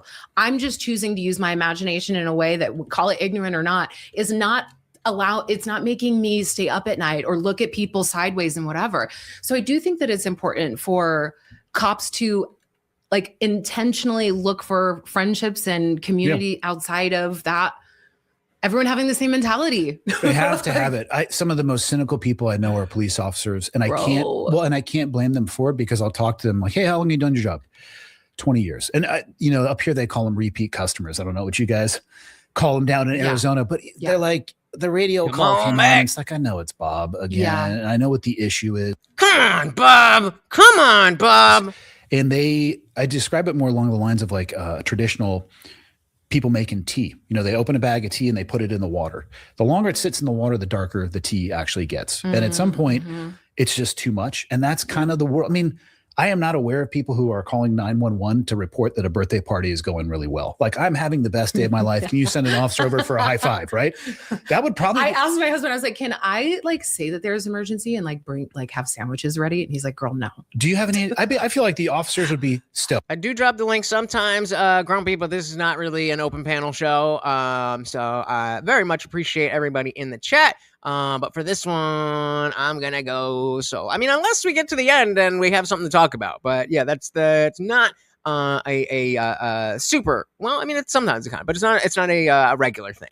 So just, whenever I'm in the mood, HR said, I thought adrenochrome was beyond my realm of comprehension. But it's not a reach anymore. It's really difficult to try to take an understanding of how different a human life can be. Meaning what you are willing to do, what you're willing to say, what you're willing to endure, what you desire. I mean, there's a certain. I have to imagine that you are a certain kind of person that is always going to end up going down that road. I can't imagine that the average person, and maybe this is, beyond the realm of my comprehension. I can't imagine that everybody is just that capable of being that evil. I think, of course, we're all capable of being evil, but scary. And have sandwiches ready, and he's like, girl, no. Do you have any? I feel like the officers would be stoked. Right? High fives. Jimmy John's. Totally like, hey, I don't know what their code is, but like we have to take a break here for a little bit of time because that's the rest of their time is the tea bag and the water. So And HR wins! Dilly! Fucking Dilly! I'm sorry, I cheated a little bit. But so far, I wasn't sure exactly what we wanted to do in terms of the level of detail and the level of color. So I'm going to let it heal, and we'll see it really quick. If you're not familiar, I'll catch you up. We had a stream where I put a stream goal that I did not expect anybody to hit, that I said, you guys can choose my next tattoo. And then we hit the goal. So then I did a community tab post. I was like, all right, everyone put your ideas in there. And I was going to pick the 4 best ideas. We put up a poll, and whichever one won is going on my body. And the design that won was the Hindu god with many arms with Trump's head. And so here she. Oh, let's go this way. Here. Oh, that way. There we go. So we gotta. I think I want to add a little bit more shading and a little bit of color to the head, but this is under the second skin, so it looks all wrinkly because there's a thing over it. But I did it. You guys said I wouldn't do it, and I fucking did it. We got Donald Trump as a Hindu god, holding a hat and bringing us magic. Fucking gangster. Who else do you know? That would be that committed to you guys? Just saying. It wasn't cheap. Send in those donos. For a little bit of time, because that's the rest of their time is the teabag and the water. So I can't blame them for becoming cynical like that. Where it becomes an issue is where I think it becomes unchecked. Because if I can recognize it, they can recognize it. And I recognize that in myself, in my old job a little bit as well too. And if it gets to that point, if you recognize it, it's like my wife saying she's time blind. What are we going to deploy against first of all, this? She's doing nothing wrong, and I take her side all the time. Do you accommodate for time blindness? Thank you. Yeah, once it heals and I don't have the second, because there's a way to, usually you got to put like, what you call it? What's the word? Lotion and stuff all over it. But you can see there's like something there. And so it's just an adhesive. And I don't want to speak too soon, but it helps with the itchiness. And we'll see how it heals, if it has enough of that look, or if we want to add some orange throughout the head. And also if we want to do more shading in the body to make it a little bit more, to add a little bit of depth to it. So we'll see. See? Man of my word. If I tell you I'm going to do something, I'm going to do something. Wasn't cheap, so send in those donos. She's time blind. What are we going to deploy against this? She's doing nothing wrong, and I take her side all the time. I don't even know her. But like the cynicism thing, I think it's an important thing to Yes, I am cynical of time blindness. Talk about, because cynicism, apathy, frustration, anger. Yeah. I heard a lot of cops talking to me, because I would talk about feelings. I'm a very feeling-centered person, and they're the first people to tell me that like feelings don't belong in policing. And I was like, what do you call those things? I actually couldn't disagree with that more. I think it would make you even better at your job. Right. But well, I mean, we definitely don't want RoboCop or Terminator, right? What I see happening is it's okay to have cynicism and apathy and frustration and anger and anxiety, but like at some point you're going to retire. And you're also going to want to like have relationships that you can maintain. Yeah. You want to be able to come home. Are you guys, is the video skipping or something? Over on my YouTube thing, it's like and not be like your respite. You want to have, authentic, connected relationships that make you feel like you're more than a cop. And when you retire and things get really fucking quiet and all of your house projects have been completed, you're going to be left with all of those feelings and emotions that have wrecked your fucking body. And now what? Yeah. So it's like, it's cool. You want to be an asshole. Cool. You want to be apathetic. For what? It doesn't. I want to be tough. And this is the other side of, not even the liberal mindset of why I don't like cops. There is definitely a type.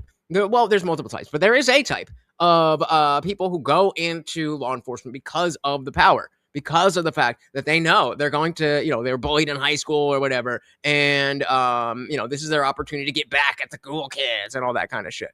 That definitely exists.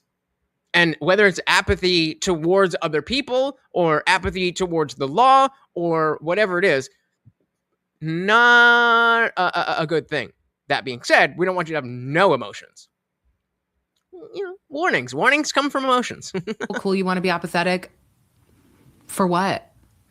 It doesn't do anything for you. Like, it might help you when you're working, because then you don't have to constantly involve your feelings and get let down because your repeat customers aren't making a different choice with their life. But at the end of the day, it's your body that's holding on to all of that stuff. So, like, keep trying.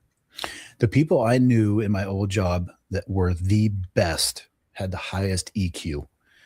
It actually, I'm not going to say it's, oh my God, how overused EQ is. The what they say, emotional quotient, just like IQ, but for your emotions. And it's such an overused thing in the wrong way. Like, there definitely is a piece of our brains where you are better or worse at understanding both your own emotions and other people's emotions. But the way we see it used is that, oh, women are so much more emotionally intelligent because women feel more things. That's not what that means. That's not what that means. I would argue unquestionably that if we make it a male or female thing, unquestionably that men are significantly men in general have a much higher EQ than women, because we have to. I'm just going to call it. She's 33 years old. Do we have a? All right. Well, I'll look that up. I'll put this poll up for you guys one more time. Let's see if you want to see on the thing. Let's see. Context says 33. I'm going to look it up. So you guys got the next 5 minutes to hit the poll, and then we going to see. Adrian says, saw a Terminator hand lodged outside of a door handle on the passing car. I had to explain to my dad. You got to explain to me. I don't know. Actually, have I? I can't remember the last time I saw Terminator. That's one of those that, like, as I've always told you guys, there is a period of like late 70s to very early 90s where, because my parents aren't from this country, there was just a lot of stuff that I just missed out on. Okay, 37. So equality set 37. So that's going to be a 3. And yeah, that was one of them. I've caught it on TV and stuff, but I guess I'm gonna have to do a Terminator rewatch. But yeah, definitely men have a higher IQ on average, or EQ rather, than women, because women just feel a lot, but you don't see a lot of managing those emotions. You don't see a lot of being able to manage other people's emotions either. It's always the man's responsibility to determine that this is the way to behave, and we just got to react to whatever's going on. Claudia says, reference to those rubber hands people have hanging out their trunk as a joke. Gotcha. So I think, shout out to Adam. Welcome. I think in order for the poll, I didn't see anything move. So you've got to just post the number. The 1, 2, 3, or 4. Welcome to the party. The best had the highest EQ. It actually, I'm not going to say it saved them, but it gave them a better ability to read people. Yeah. And I think that would be true for law enforcement as well. I've spent exactly 0 seconds as a law enforcement officer, but your ability to read people and feel their, like, I don't think you should ever try to remove the, like, I advocate for removing emotions from decision-making process, but not from being a human being. I think those emotions. Okay, Adam, is that your guess, or do you know? Because I'm looking. I don't find nothing here. Specifically, empathy are probably no. Guantek, this is exactly what I mean. Women have higher EQ for their own emotions. No, the fuck they don't. That's why they're bugging out on shit all the time, because they feel more things. Maybe potentially, but they are incapable of being able to handle those emotions. If you, the best example, this is fresh in my mind. The best example that I can think of is if you have a couple in like a body cam video, like just typical people getting arrested, whether it's drunk driving or, or causing a ruckus here or there, and it's a couple, you always see, unless there's heavy drugs involved or like extreme violence, you always see that it's a woman. The dude's trying to, all right, well, let's see what we can do here. And it was like, fuck you, I didn't do anything wrong. How dare you? Da-da-da-da. That is not emotional intelligence. That's just emotional. Decision-making process, but not from being a human being. I think those emotions, specifically empathy, are probably one of the most important ones we have as a human. I think that and again, not a cop, but I think it's really difficult to separate those things, like emotions from decision-making. Like the mind-body connection shows us that you can't separate and silo these things. You always have some sort of emotion that's present. And when you pretend like it's not, then you never get to understand that emotion when it's present, and you have to make a decision that is thoughtful, that is tactical. You know what I mean? All right. Looks like we're not getting a clear answer. So we'll see. I'll keep that up for another few minutes. And I think things are really changing, which is, I think, really beautiful. Wellness, police culture, things have really evolved over the last 5 years that we've been a company. And I think there's a ton of contributors to that. But I think now that we're seeing more women that are on, like, in police departments, I think that there is this like balance of people getting exposed to like emotional conversations and emotional intelligence. And, again, that's the switch. That's the switch. There's a lot of emotions going on. Therefore, there's emotional intelligence. Well, I said women feel a lot, just like children. He had a cough. When you ask a woman why she's crying and she says, I'm fine, then you press her and she admits, I don't know. It illustrates the point. Bingo. Exactly. People getting exposed to like emotional conversations and emotional intelligence and, compassion and things like that. Like, whereas they weren't there before, it was more male dominated. And, 3, I think 2, the more. I know some emotional dudes. There we go. 67% of you say she's between 30 and 40. I would have gone with over 40. She looks.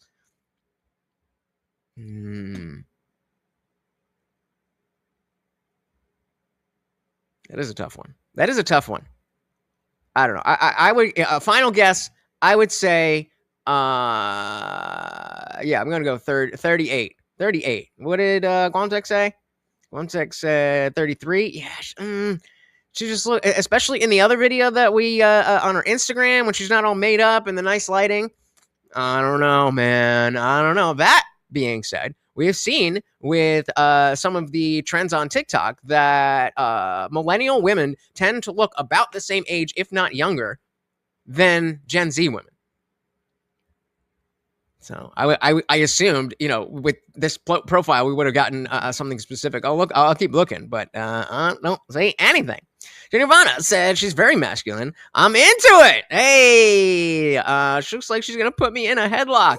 I bet you would love that, wouldn't you? Not my thing. Adam said the lady cop that liked getting passed around the department felt a lot of eggplants. Exactly. Do you think that there are dudes who work with other dudes who work with females in any industry that want to fuck those women? Guess what? You don't just do it. That qualifies as EQ. Indeed.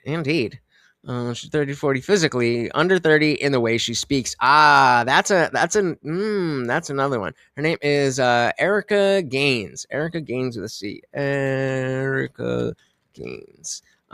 She also is known by the Knife Girl. So if you find anything, I'm looking. I don't see anything. But yeah, exactly, equality. And she's crying. She's like, I'm fine. Like, okay, like really though, it's okay. We can talk and blah, blah, blah, blah, blah. I don't know. That is emotional lack of intelligence. Or male dominated. And, I think the more. I know some emotional dudes. We all are. We just have a higher IQ. I love it so much. Sometimes we. No, you don't. You think you do. You want men to have your emotions. That doesn't mean that we don't have emotions just because our emotions don't match your emotions. And especially because our emotions don't match your emotions and we are able to control them, that makes you angry. We just sit around and have a good cry. Some of the tactical guys. So I got my start working with tactical teams. That was like my bread and butter. I just loved those guys because they put off this like, they're just so tough on the outside. But then I realized like these are the most like protective, loyal, sweet, caring, just big teddy bear kind of people. Oh, you mean like having emotional, what would we say it? Emotional intelligence. Crazy, right? Guys, that tattoo is not cheap and Morty needs to be fed.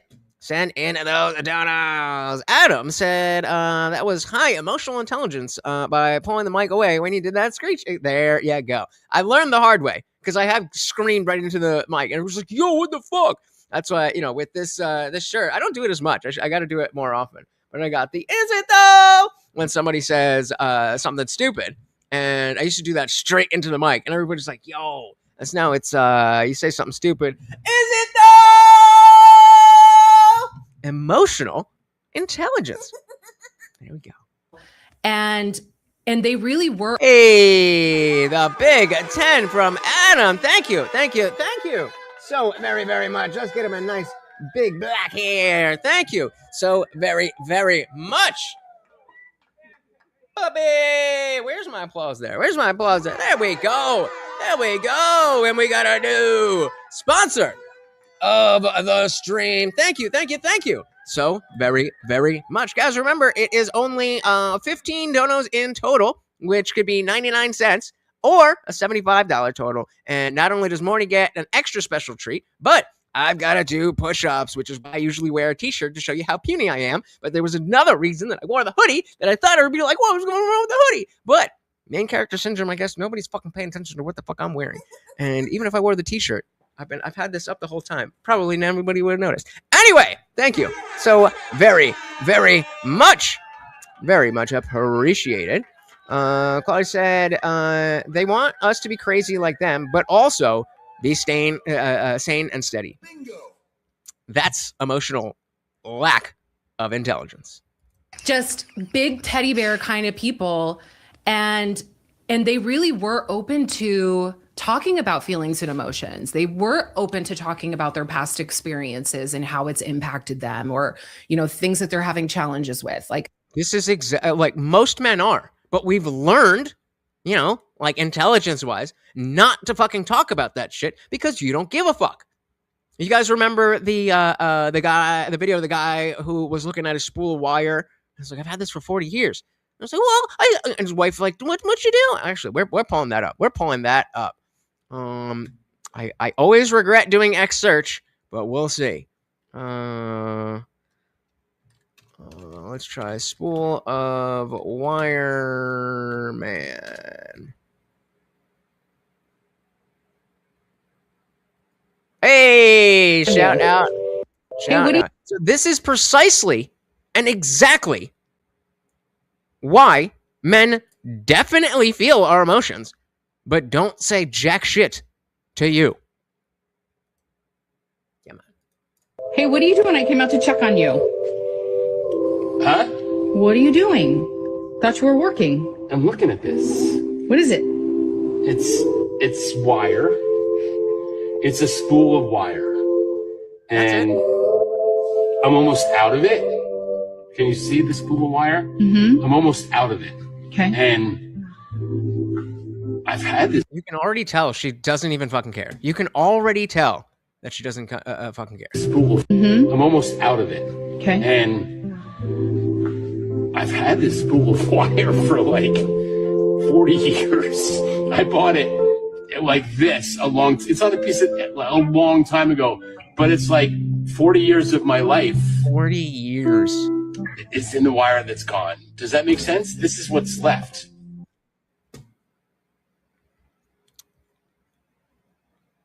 In case you need a minute, because you know what happens? Is we've all been there.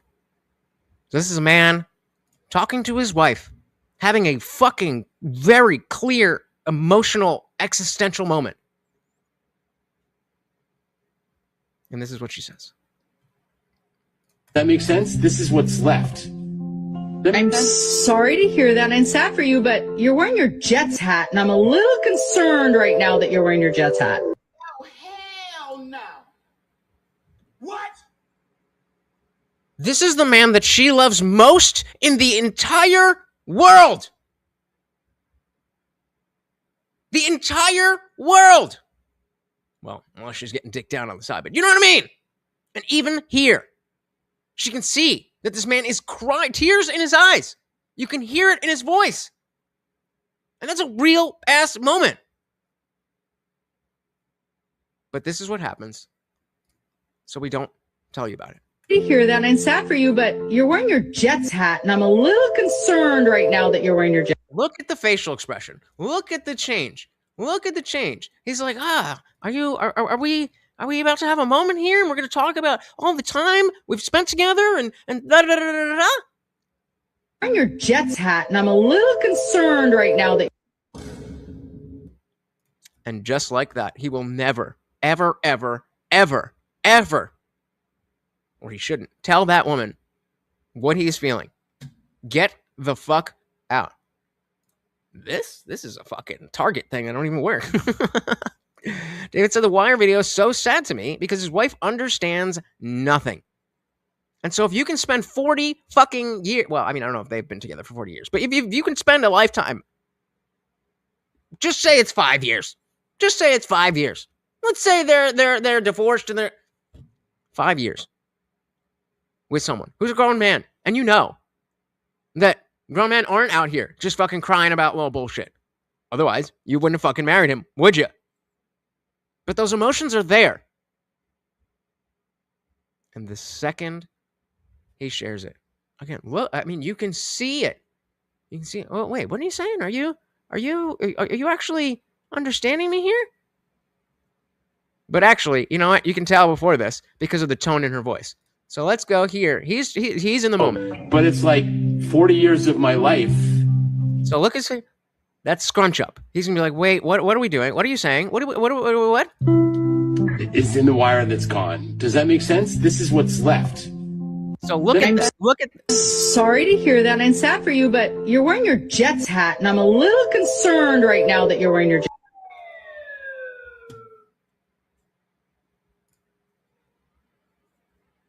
So you can fuck off. You can fuck right off. Telling me, oh, women have emotional intelligence. Shut up!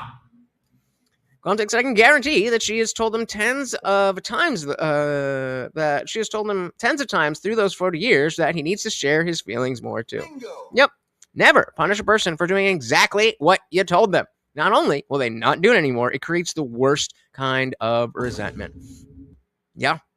Yeah.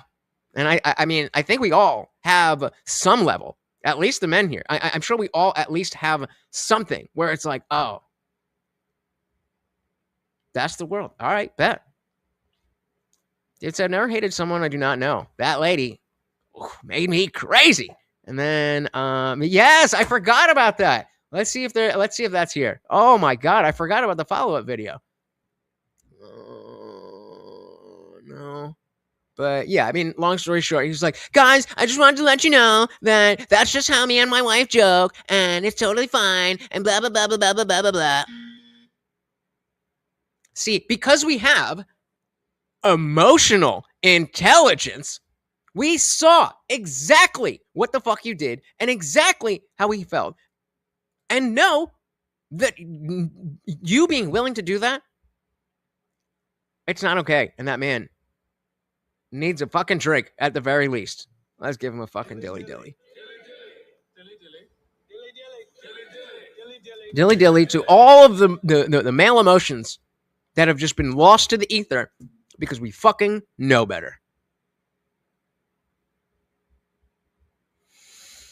I just said I can't describe the sinking feeling when a man weeps unless his dog has died.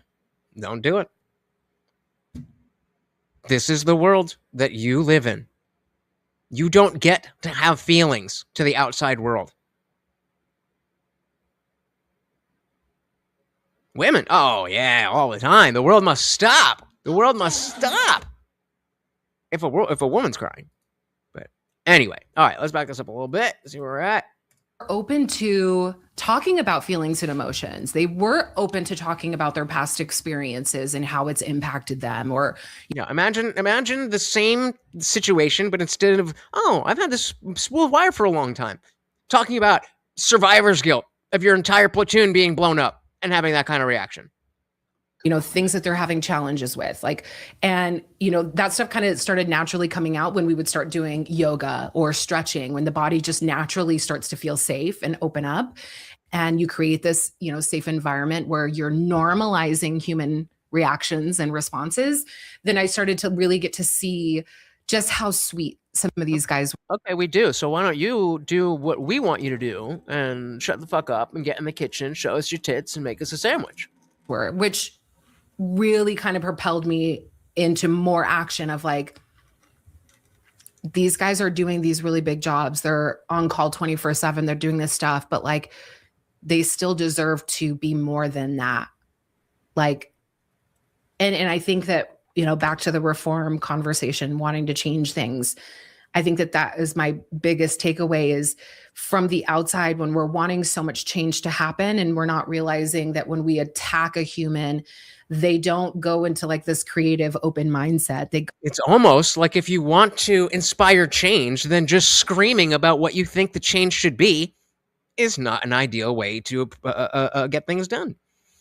Liberals go into a defense, and those are different parts of the brain that are working. The more that we can get officers that can practice nervous system regulating techniques and they can find their own safety, they're going to figure out ways to change the culture on their own. And I think with success, we've seen a lot of good changes. How did you even start looking at law enforcement and integration with law enforcement to begin with? It was just natural because I had been working with cops for so long. So I would have my booth. And even before that, though, before you became Knife Girl, what were you up to? I fucking a bunch of cops. Was what was that little talk about emotional intelligence? For that, though, before you became Knife Girl, what were you up to? I was in accounting. So I had to, my ex-husband, Hey, shout out to Adam for joining the Discord. The Nightbot should have that link. If not, let me put it in the chat again. And of course, because you joined before the stream is over, whoa, are we stuck? What happened? Okay, we're back.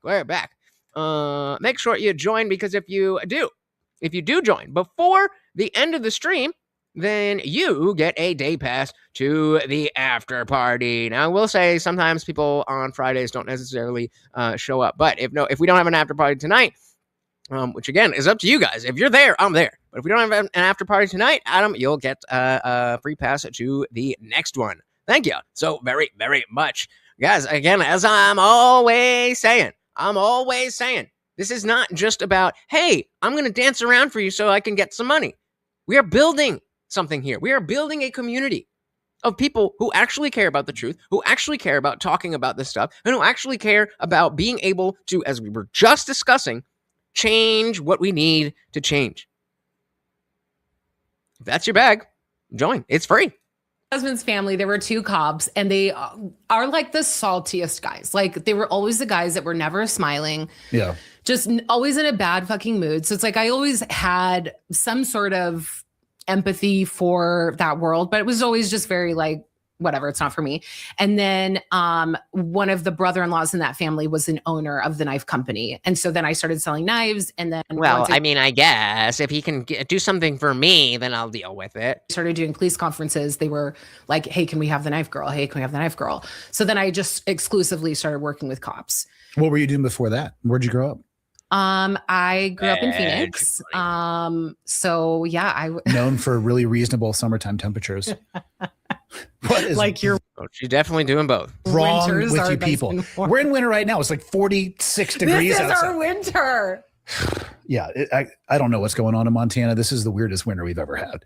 Hold on, I'm gonna look. Yeah, because they're all talking about her backstory and stuff. I want to get back into women in policing. Yeah, let's see what we got there. I'm interested not only to see what the dude says about this. I'm interested to, or rather, I am not only interested to see what she has to say. I'm interested to say what this dude has to say about women in policing. Do you think we need more women police officers?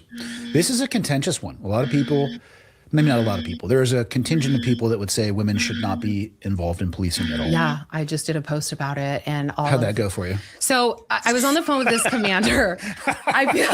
I see a lot of things where I'm like, that doesn't make sense. So, okay. So a couple things. As I started to work on wellness and kind of focus and prioritize that, I realized that it's not just about teaching people science behind stress. It's also about recognizing what cultural aspects of policing are contributing to poor mental health, which ask any cop and they're going to tell you that the majority of their stress is not coming from the outside. It's coming from the inside. A lot of them say, I wear a bulletproof vest. The front's for the people that are out there and the back is for the people inside the agency. Oh, geez, this is her company, right? So, David, I'm going to assume this is a quote from one of her websites or something. It said, Tag Mobility is a training program whose vision is to heal the racial divide between people of color, POC, and police officers. I thought people of color was POC. I don't know. I'm lost with that shit. Anyway, through law enforcement wellness and community dialogue. I mean, she's definitely having the dialogue. But that don't mean I got to agree with her. Quality said they should not be cops. Liabilities with tits. Well, that's an interesting point because a lot of dudes should not be cops because of the fact that they would be liabilities and not good at that job. I consider myself one of them. I should not be a police officer. That's not sexist. That's horrible. That it is so pervasive. Really? What? A lot of them say, I wear a bulletproof vest. The front's for the people that are out there and the back is for the people inside the agency. That's horrible. That it is so pervasive. Really? Oh, what about the thin blue line? The thin blue line. It said, it looks to me like it is on the cops to heal the divide between POCs and cops through training and not changing the culture of cop hating. I mean, did you expect something different from her? I mean, this is what liberals think. People are unable to do anything, change anything, affect anything. And just no, the people that are oppressing me need to change. Not me. I'm perfect. Come on, man. Evasive. Those are supposed to be people that have your back over everything else. Cops treat cops worse than citizens do. Why? All day, every day. Why? That is a retarded statement. I get the point that she's trying to make, but everyday citizens, although it is way blown out of proportion when we talk about this stuff, every day, people are attacking cops. How often are cops physically attacking other cops? She said they treat them worse. So what you're saying is they're meaner? They say meaner words? I did not expect this to go this way. Cops treat cops worse than citizens do. Why? All day, every day. Why? It is a systemic issue. And Listen, I'm DEI certified, and that's a lie. Anything I say about DEI is correct because I am certified. I am talking about some of these issues because that's what's contributing to a lot of people's mental health. Like, if you're not one of the boys, you're isolated. And you can be male or female. If you're not in, you're fucking out. People are talking shit like 24/7 and then throw a difference into the mix, whether that be a minority or. Shout out 3D astronaut. Welcome. We were just curious. We were just curious how old she was. How old do you think she is? 24/7 and then throw a difference into the mix, whether that be a minority or whether that be a female, and it's amplified. And I think, the discussion of whether or not women should be in policing, you have to look at the citizens, right? Because the government has to be. If the citizens aren't actually doing any real crime, then of course we could put women in there. But if we have a scenario where like real crime is happening, for the people as well. Mm-hmm. So when we look at what people are asking for in terms of, you know, a police officer and their effectiveness or what their role is, they're asking for more de-escalation. They're asking for more compassion. And that's tough because you're actively committing crimes. Going back to it being a heavily male-dominated industry, that's not the foremost emotion that's going to like show up. Right. It's going to be tactics. It's going to be force. No, well, not force, but like, this is how we're doing it kind of thing. I think a lot of us feel that way. I was a drug addict 10 years ago, so I hear you. And we actually did. So we have quite a few surveys because I want to make sure that I'm not always just saying my opinions. And I was really curious what citizens wanted from cops. Like we have a lot of fucking opinions about the way that things should be, but we have very little evidence and understanding. So I asked. So we again, it's important to understand the dynamic here. That we have a guy who has medals and medals and medals and medals, and then we have some chick who's married to a cop who did a simulator, and that gave her all the answers she needed on how to fix policing. So I created this small survey, and it's so stupid to me how many people have an opinion, but then when you give them a survey, they're like, no, I don't have time. So we have a really small survey. I want to say there was like 120 people that responded to it. And I asked them, like, what do you want the role of law enforcement to be? Like, what are you expecting? Like, what should it law and order look like? And then I also asked people what their opinion was on the different levels of force and the use of force continuum. Mm-hmm.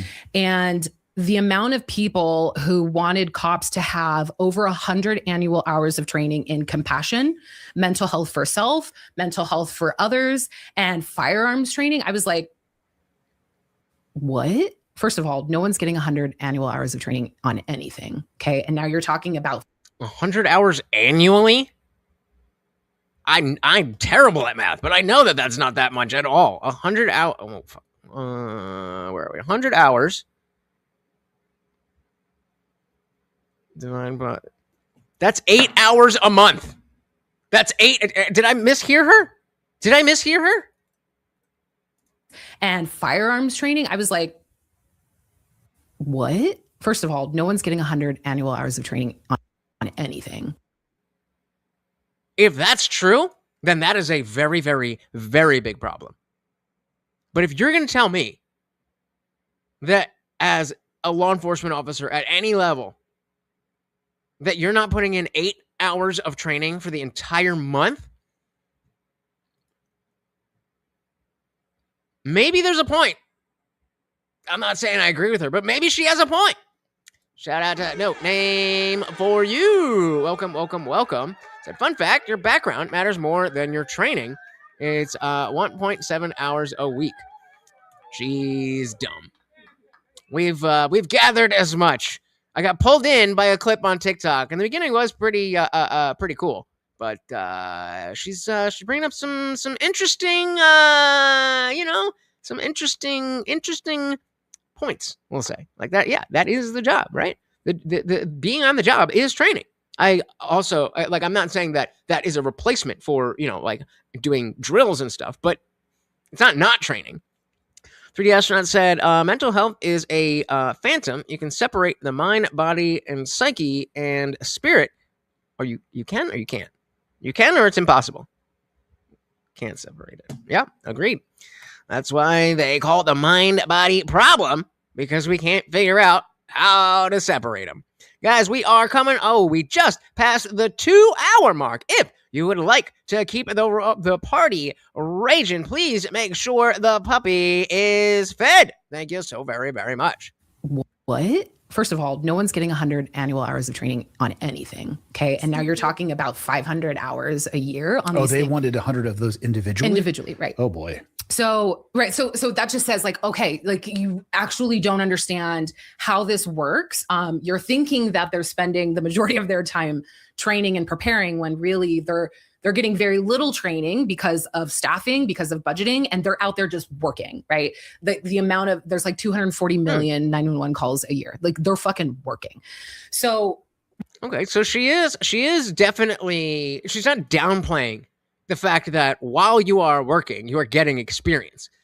But I do agree. If people aren't doing 8 hours a week in any area, or excuse me, not 8 hours, 8 hours a month.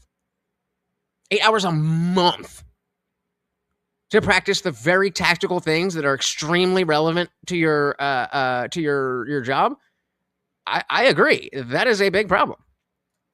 Adam said, "Did we find out how old the broad is?" We did not. But I'm sticking with 38. Shout out to Lee. Welcome. No Name said federal law enforcement is better because they get standardized training and not Democrat-funded social services training. This shit literally pisses me off. Oh, look at me. I'm a black girl with anti-police rhetoric. Just kidding. That's not racist. That's hilarious. Yeah. Like again, But before we close down, I want to go back to that clip in the beginning, because I do think it's important that, especially if you didn't see it, to highlight that is enough to give us the justification for this conversation.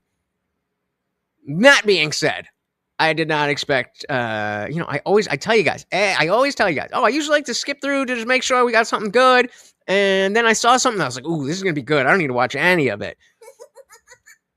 And it's not bad. We're having an interesting conversation, right? But I thought it was going to go a little bit of a different direction.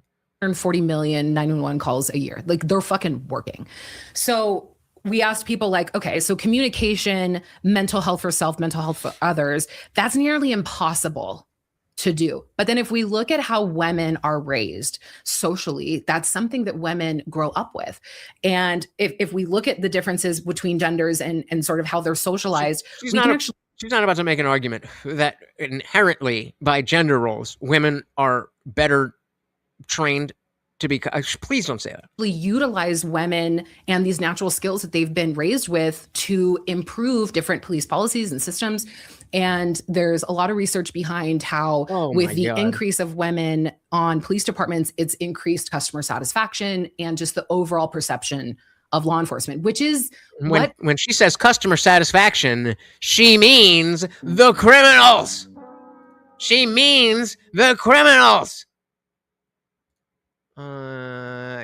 saying bring back the billy clubs, saps, ball gags, and straitjackets. No Name says it's a played out combo though. Every black girl that's taken social justice has said exactly the same shit. Well, I thought it was going in a different direction because of what she was saying about how she went through the use of force simulator, and it gave her a much different understanding of. She was saying, I used to be, one of these people. Oh, why don't you shoot him in the leg? And so it's like, okay, I'm here to listen. And then we got this. So, actually, yeah. So we can kind of guess what she's going to say. More women are going to be emotionally intelligent, blah, blah, blah, blah, blah, blah, blah. What else we got here? Reality versus academy. Did we pass that yet? Okay, perfect. That's what we're looking for. Reality versus academy. And how in school I wrote a paper on police academy and how it is the way that it's created is already putting men at an advantage versus women. And my suggestion is to not change the fact that they have to jump over a fence or do X amount of pull-ups. My solution would be to expand, because there is more core specific activities that you are doing as a cop. Like think about tactically, like no one's kicking in doors, you're using a battering ram. You need core strength for that. Right. So if there are more core strength tests or endurance tests or pain tolerance, how does widening that standard include more people? Versus, I don't want to include more people. I want more people to. I don't want to change it so that more people fit in the box that needs to be changed. I want people to change so that they fit into the box. The box of you have these emotions, but you can handle them. That you can take, use these skills and implement them properly. Oh, there's a hungry dance. There's a hungry dance. Guys, come on. Morty is begging you. He is begging you. Look at that hungry dance. Oh, I'm so hungry. Please, please, please. Just 99 cents will feed me. Please. I don't want to expand the box so that we can get more people who don't fit in a position. I want to change the people to be able to better fit into the box. That should be the goal here, not the opposite. This is going like all these freaking women, like they can't do a pull-up, so we're supposed to adjust the standards for them. Do you have an argument against that? We're supposed to lower. That's where we get all these fucking people that shouldn't be cops that are cops now, and they're a bunch of pussies and blah blah. And I'm like, yeah, what's wrong about that? Oh, look how fucking cute he is. Look how fucking cute he is. Verties, come on. Somebody's got 99 cents. I know you ain't that broke. I know you ain't that broke. Get this motherfucker a treat. Fucking people that shouldn't be cops that are cops now, and they're a bunch of pussies and blah blah. And I'm like, adding more tests will level the playing field, and it's also going to kick out a lot. Why do we want to level the playing field? The playing field is what it is specifically to test the things that you need to get through the playing field. If we level the playing field, then anybody can get through, and then when the things that are tested in the playing field actually come up, that's how you get people dying. That's how you get people dying. Oh my goodness. Thank you, thank you, thank you. I couldn't take his begging. He's so cute. Morty, stop licking your ass and come get a treat. Morty boy. This motherfucker. See, that's how starved he is. I gotta eat my own shit. I gotta eat my own shit. But we got Jason and we got Adam with the $2 making you holla. All right, I don't know what he's up to. We're gonna leave that one right there. We're gonna leave that one right there. Morty! What the fuck is going on? Are you okay, Mort? Mort! I know you can hear me. Yeah, you, come here, look, we got treats. Let's go. Yeah, come here. Jesus Christ on a motorbike. Let's go. There we go. You're holding up this show. Thank you. That one is from Adam, and we got another one from Jason. Thank you. So very, very much, guys. And of course, that means the party rages on. Thank you, gentlemen, so very, very much. Cannot tell you how much we appreciate that. Yeah, not a good way to sound articulate. You know what I mean? No Name said, more training, more tests, more liberal academia bullshit in policing. Like, can you do the thing? That's what we need to know. Can you do the thing? And because of the fact that we can't test the actual real situation until you're there, these simulators and these trainings, that's the best we got. So if you make it easier, then how does that help anyone except the criminals? Why do they love criminals so much? I don't get it. I don't want women out of policing. I want them out of politics, period. Like I said,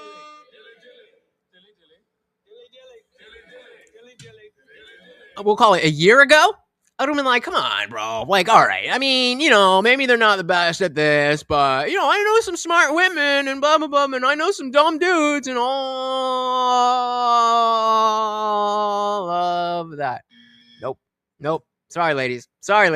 All the women who want to vote terribly. All the women who would vote well don't want to vote. So let's get rid of it. I mean, this motherfucker is he heard me. He knows. We love him. There we go. The simulators are a fucking joke. Interesting. All right. So then, with that being said, we're at 101.03. I just want to, because you weren't, you just hopped in, right? So check this. Check out what she said earlier about the training. Back to the truth of it all So I'm going to speed it up a little bit because we already saw this, but it's just a short period. I was sort of left to have my own ignorant statements and comments. And I think that that's where a lot of people are when there's this wall between, they need to be, people who are first responders, in the police world and they're in it, and people who aren't, there's going to be a lot of misconceptions. So same, dude. Same. It really kind of took me going through that scenario to realize that there was just more to the story than I had known before. What was the actual scenario they put you through? It was a domestic violence. The classic DV. It was, yeah. So so right off the bat, I'm like en route and I'm listening to dispatch tell me the things that I need to know about the call, like what the person is wearing, who the suspect is, whatever. Could not tell you one fucking thing that person said to me. And I'm just like, so already not being able to remember what they're saying, but I know I'm en route to something really sketchy. It like kind of amped things up because I felt like I was like missing something or like I was messing up. Lay out for me I know exactly what you're talking about. It's audio exclusion. I have a hilarious story about my wife where the exact same thing happened. We went through a use of force trainer scenario together. Yeah. We had wildly different experiences. Bro, if you're not used to it. Yes. And she was like, oh my God, I'm sweating. I'm like, it's not a real gun. But I want to know, did they have you sitting in a chair, listening to that, looking at a screen? Like, what was the setup for the actual use of force trainer? I'm standing, I have a weapon like at my side, everything is holstered, and I have like a shock pack on the back of my belt. You're so fucking rude. It's real though. And I'm standing, and it's 320 degrees. Yep. So it's, all the way from left to right. And so I'm getting like this peripheral view of the street the vehicle. And I'm in the car and I'm listening to dispatch en route. So I pull up to the scene and it's a woman at the front door and she's screaming. And then there's another woman that's coming up on the scene and she's apparently the woman that was cheating with the husband and she's got a gun. And there's also a small child that's somewhere in the yard. And it's the worst environment imaginable. Right. Totally like worst case scenario is happening. And I'm just kind of like, wow, what do I do with my hands? And they're like, you have to start yelling commands, which right off the bat, right there was something that I am pretty liberal. Like, I am not yelling at people. Like, could you please do this? So you can throw please on the end. Right. Get on the fucking ground, please. No, like that. So that part right there already kind of like it made me feel very uncomfortable because I didn't know what to say. So there's already a lot of training that cops are getting with like how to orchestrate or how to like guide people towards what you want them to do. So I'm supposed to be yelling at this person, telling her to drop the gun, telling her what I want her to do. And everything. Again, guys, yes, if you saw this already, I'm just replaying it so we get the heart of why I decided to choose this, even though it didn't go the way that I thought it was gonna go. Seems like it's going really well, and then she reaches for her gun, and as she's reaching for it, I shoot, she shoots back at me, hits me, I shoot back at her, and then the whole scene was over. So it was like a 2-minute encounter altogether, and I walked out, and I was like, I just started crying. It's a lot. It was so overwhelming, and I'm a pretty tough girl. I would say, like I think I'm a pretty tough girl. I wasn't choosing to cry. It was just a reaction. I was like shaking, all the things. And then they were like, cool, now we have to debrief this. And I was like, what? Everything you just described too is with you knowing that it's not real. Mm-hmm. You know that you're in probably an air-conditioned room with a screen. Yeah. It's funny they put the shock pack on. Oh my God. It changed. It's like, it's a little battery shocker, which is not awesome, but. So, I mean, we get the point. And when I saw that, where I thought this was going to go was a lot more in the specifics of what training is different for what area. Like if you're in a local law enforcement versus the military versus federal, all that kind of stuff. Because that's where it seemed like this conversation was going, that she was gonna be like, oh, I used to be a stupid liberal, and now with just one experience, I haven't changed my mind completely, but I've had a grand understanding of how wrong and ignorant I was, and so now I am in a position to learn. Nope. I did a thing, and now I know all of the things. I did a thing, and now I know all of the things. She loves a 1v1. Oh! Yep. So, that's how we got here. 101. Solutions out there. But I do think that women bring this balance to law enforcement. That is Jeopardy, right? That's the Jeopardy sign, or is that Wheel of Fortune? I don't even know. All right, what are we doing? Out there, but I do think that women bring this balance to law enforcement that has been really needed. Like banner, military too, bro. We used women enablers my entire career. actually. What is a woman enabler? What is that? Like a force multiplier, meaning they weren't directly, well, if you think about it. No, I love it. Like in the tactical world, guys love force multiplier. Like that's what they were. I know. It's just, if we had 16 people and we go into a village, I can only actually communicate with or interface with half the population, specifically in Afghanistan. You do not go and approach somebody's wife or daughter unless you want to have a real problem on your hands. This slows back down. But yeah, I definitely, I'm not married. I don't have kids, but I think that's a pretty basic standard. Don't fuck with people's family. That's not the really.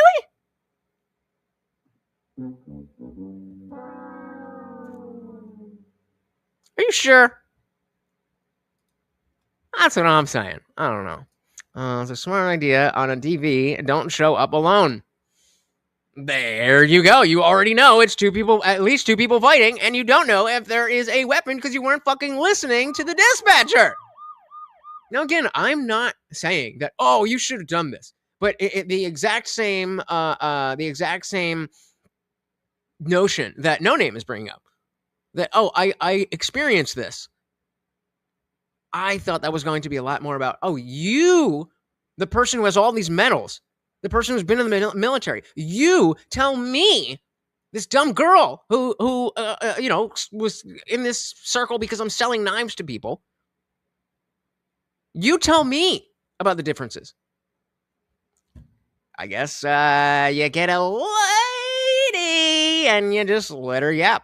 I guess that's the goal in podcasting. How many views does this have? Actually, I want to see. I want to compare. So this one has almost 16K.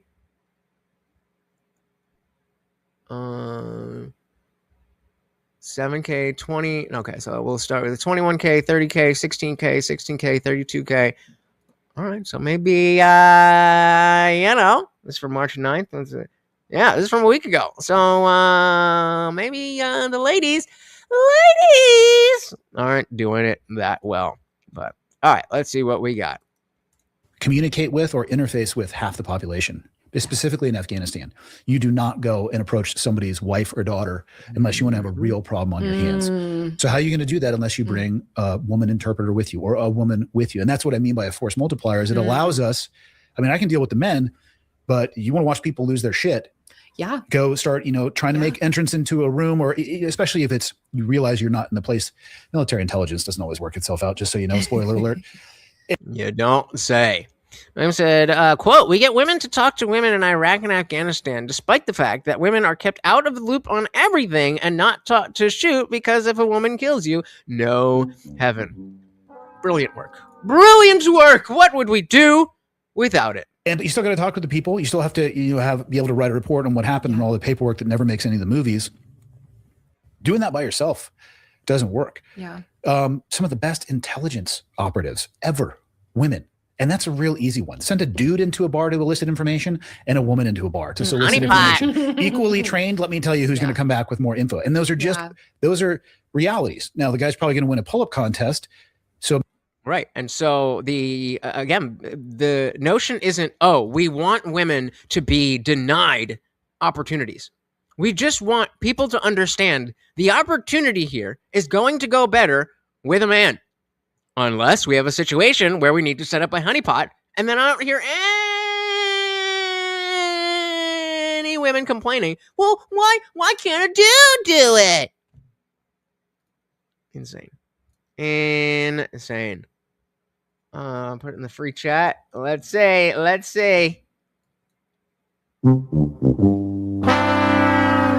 damn it.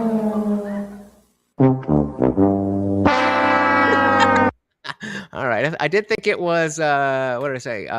Wheel of Fortune, but you got me. It just says womp, womp, womp on my thing. I just Googled womp, womp, womp. Where is it? Man. So that's all I know about it. Anyway. All right. Hey, not even saying, well, Spy Master Garbo was a dude. I think, though, specifically with the honeypot, not saying like, I completely lost my train of thought. I'm not saying in like being a spy in general. I'm saying specifically for the honeypotting. 5 points for Adam. There you go. Where's this bell from? The guy who single-handedly beat Hitler because of false intel feeding was a dude, not some French resistance. Hell, fair enough. But do you disagree that if we have a male subject and we want to honeypot and elicit information, then a woman's going to be best for a honeypot? Maybe in addition to that training, you know what I mean? And this is where I don't know the answer to this. Bro. So I hate when women say bro. Don't do that. So you were talking about things in the academy that should mimic like their job roles or their job duties. Cops are trained in the academy to do cool shit that they're never going to fucking do. They're responding to. You guys are. Oh, hold on. You guys heard the flip flop from Greta, right? How dare you? Gotcha. Put one in the chat if you have not seen the flip from Greta Thunberg. Whatever the fuck her name is. Shit that they're never going to fucking do. They're responding to six generations of traumatic bullshit of like someone's adult son couldn't handle the word no and needs to be kicked out, and they're doing civil standbys. Domestic violence, they're dealing with suicides. They're not. Shut up. Oh my god.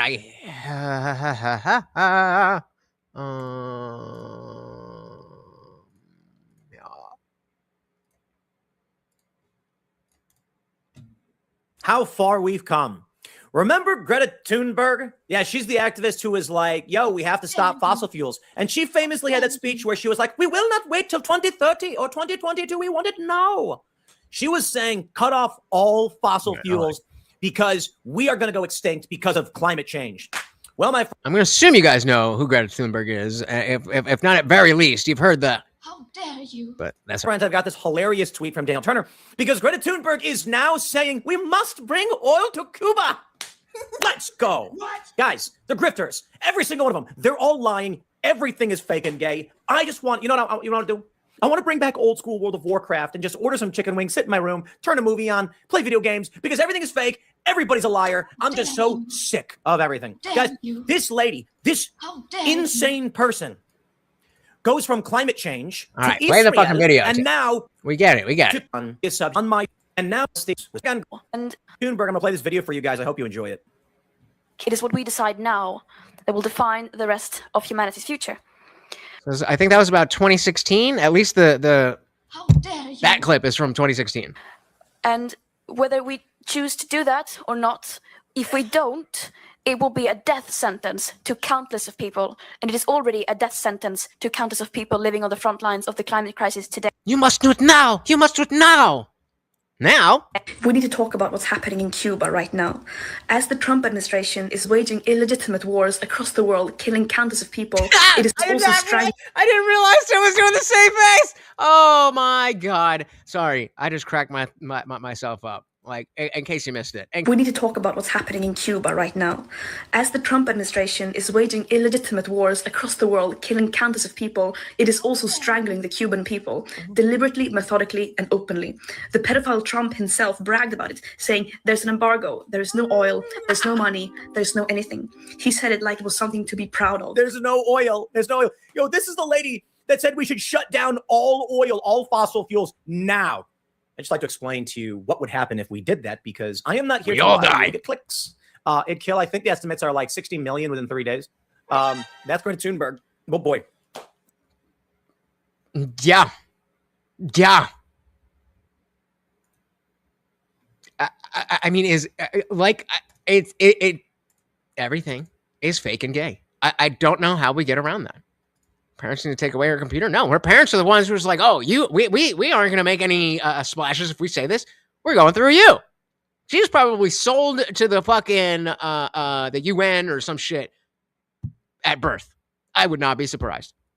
I would not be even a little bit surprised. I love how she had that like super. Oh, wrong one. kicked out and they're doing civil standbys. Domestic violence, they're dealing with suicides. They're not dealing with like kicking in doors and jumping over walls. And sometimes, but that's not the average experience. That doesn't matter because you can't know when you are going to have an average experience. That is the entire fucking point. The entire point is that every single average experience can become unaverage.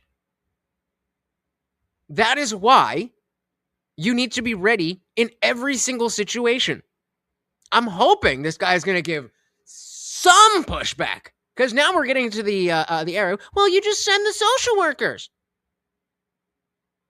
Did you guys see the clip of that guy who got stabbed? The cop who got stabbed, and it was bad.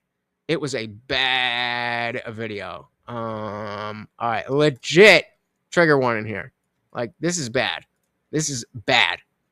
You need to be, if you're a cop, you need to be ready for this at every single average interaction. Every single one. I've given you a legit trigger warning. The videos you're about to watch are horrendous. They're exceptionally difficult to see. I'm purposely not turning it up because you don't need to hear the spurting of blood more than you already do. If I were not required to release them under the Inspection of Public Records Act, I would not. One thing I want to say on the record is that Officer Hernandez did nothing wrong. It could have happened to any of us, including me. So, got typical stop. Somebody call and say, hey, there's something going on. I need an officer out here. And who was saying, with DV, you never want to be alone. I would say most situations, it's probably better not to be alone.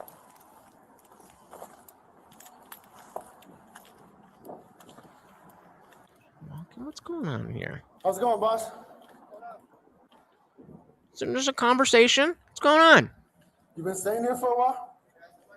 Oh, no. Oh, honey, sweetie baby. Oh, honey, sweetie baby.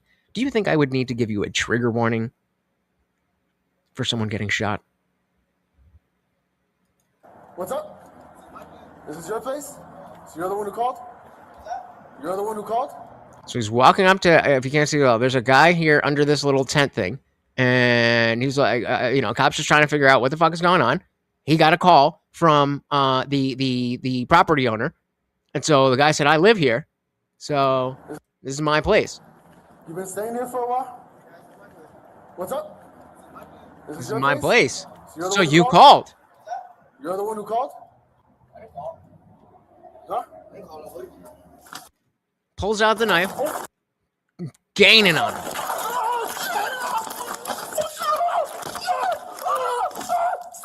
Every single fucking time. This can happen every single time. Any single time. The fuck are you? Huh? Fucking not even real, huh? You're not even real. Fuck you. Want to go down too, bitch?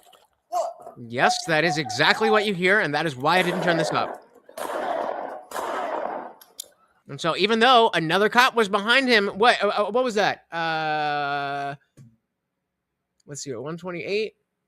He approaches 54 seconds, and by 128, or not even, so the shot's at 128. And then, so we approach here. We're at 58 seconds. Between 58 seconds and 1 minute. Stabbed. Multiple times.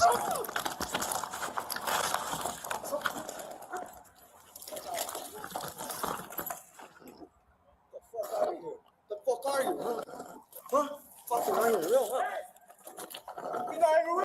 Good catch. Good fucking catch. Every single time. Every single time. And so, okay, I mean, we get the point there. But and again, this is coming from somebody who generally does not like police.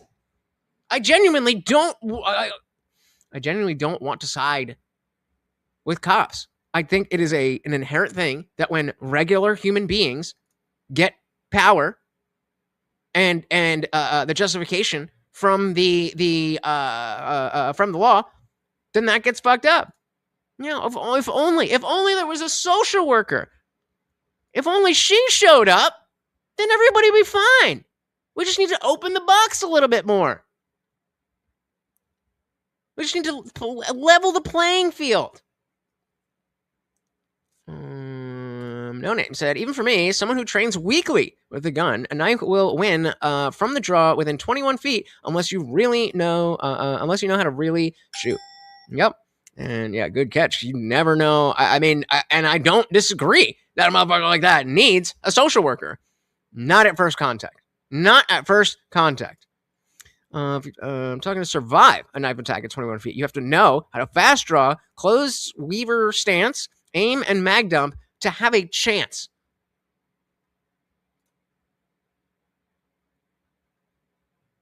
Well, yeah, obviously. You can't just, well, there's a cop coming up and it's my property. So, yeah, obviously. But, yeah. And, okay, yeah, so that's the Castle Doctrine. But, and so it seems to me, obviously we don't have other context, but somebody called, and when the guy who was stabbing said, this is my place, then the cop was like, oh, so you're the one that called, which implies to me that dispatch said the owner of the property called and said, da-da-da-da-da.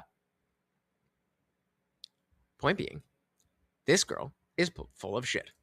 Walls and sometimes, but that's not the average experience. That's not common. Mm-hmm. So I think if we're looking at what the how common is what we just saw job entails, well, it makes sense to make the academy mimic that. And I also think that it sets people up for being dissatisfied. You watch a cool video on Instagram and you're like, oh yeah, I'm gonna be a fucking cop. Like, yes. Right on the outside of an armored vehicle, just right. Yeah. And then you go and you're just responding to, like you said, the repeat customers. You're responding to Bob's ODing again. What did he say? You're what again? Repeat customers. You're responding to Bob's ODing again. Oh, Bob's ODing again. Right, but again, that doesn't mean that Bob, the regular customer that is just, sitting in his home, doing drugs or whatever, decides, you know what, I can't find my drug of choice, so I'm going to go with some fucking PCP. Then you get a call, oh, it's Bob. Well, just send the social worker. We know that he's just chilling. Dead. You have to Narcan somebody, right? You're doing CPR. Like, these are things that cops are responding to, and yet the academy is not adequately setting them up. So then they get into the job. Maybe it's because people like you are pushing for that training to go to the social workers. Maybe we should all be on the same page that, yes, this is a very, very difficult job that has an infinite number of possibilities. So we need to up the requirements for training. Not open it up to more people who aren't training as much. What? How does that even connect in your mind? We don't have a name here. Said, bro, they couldn't pay me to talk to someone on PCP. I said, shit, me too. How's the academy not signing up for CPR and Narcan? I think they are. I think her point is that they need to spend more time focusing on making sure that, you're practicing the CPR and you're practicing your Narcan spin. You go from here to there, here to there. I'm being a little bit facetious, but no name that fits. Yeah, and it's just the same ignorance that she started all of this with. Because of that one experience, instead of humbling her, which it did to an extent, instead of it humbling her to realize, oh, I don't know shit about Jack, it told her, oh, now I get it. I didn't get it before, and now I get it. Nah, bitch, you do not. And they're not equipped for that day in, day out, just like you're dealing with the darkest, biggest traumas. And is unhoused the new term for homeless? You know it is. Why did we do this? Because there were people. Thank you for at least saying something, bro. Jesus Christ, it's been an hour. It's been an hour. Who weren't homeless looking from the outside in and being like, you know what? They deserve this or that. What? It's kind of like when you have two communities, okay? You have an outsider that doesn't understand the community, but they're looking. You have the oppressor and you have the oppressed. And they're like, oh, that's so sad. We want to make a difference without understanding. You mean like how typically white, affluent, the awful, affluent, white, liberal, urban women look from the outside. Like, oh no, we have to make a difference. We have to help these poor blacks.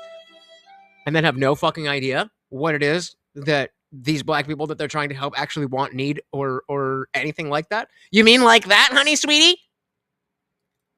When you have two communities, okay, you have an outsider that doesn't understand the community, but they're looking you might be right. HR Death Poet. I might need to take that back. You did call it early on. I think you might be right. They're like, oh, that's so sad. We want to make a difference without understanding the people or asking them what they want. Yeah. Then sounds like a white liberal woman to me. They make these like rules, right? So now everybody's. And I bet you she's so offended by the bigotry of low expectations. Or actually, no. I take that back. Because that would be consistency. What I'm expecting from her is rules for thee, but not for me. It's bad when white people says this probably says this way. This black woman. It's bad when white women try to, or white people try to do X, Y, and Z because they think they understand the black experience, but you could never know. But I, as a black woman, I think I'm a strong black woman. That's what she said before. I took one class, and now I understand how to fix policing. You can't make this shit up. You can't make this shit up. Notice how they avoid racial crime statistics in this entire debate. Yep. Yikes. Pray for that social worker. Going to call it unhoused, even though a lot of homeless people don't give a fuck about that. Totally. So it's just what makes people feel good. Yep. Shout out to I forget who Morty Vaughn is, but Morty Vaughn. I know how to fix cops because I'm married to one. And we got her. Here, I'll do this. Link. God damn it. 500 followers. Wow. CEO and founder of Attack Mobility, and most definitely that bitch. And this is her cop husband. Super. I'm gonna leave it there. I don't know anything about him, but I know everything because I know things. Is anybody? Let me ask you this: is anybody frustrated? I think you're right. And again, that's why I apologize to Death Poet. Death Poet called it. Is anybody frustrated that I chose this instead of covering Nick Shirley in California? I mean, why do people get so wrapped up? But why do people get so wrapped up around the vibrations that come out of our vocal cords? It's like this. I mean, not if he's getting his dick wet. Optional outrage over shit that doesn't. That's the human experience, because we want to matter, right? If I call you can matter and not get mad at somebody saying homeless versus unhoused. There we go. All right, growing a backbone. Let's go. Let's go. But you can also not get mad that someone's calling it unhoused. We all feel different. Don't get mad at either. I mean, be better than the vocal cords. It's just the human experience. Like, we all want to feel like we belong, and we don't want to. And this is something that happens, like, even within the cop world, which is why, going back to the tactical guys having like the feelings, and like, cops really do care about having a sense of belonging and feeling like they matter. Like, them feeling like most of their trauma is coming from the inside and not the outside. That's about how leadership treats them.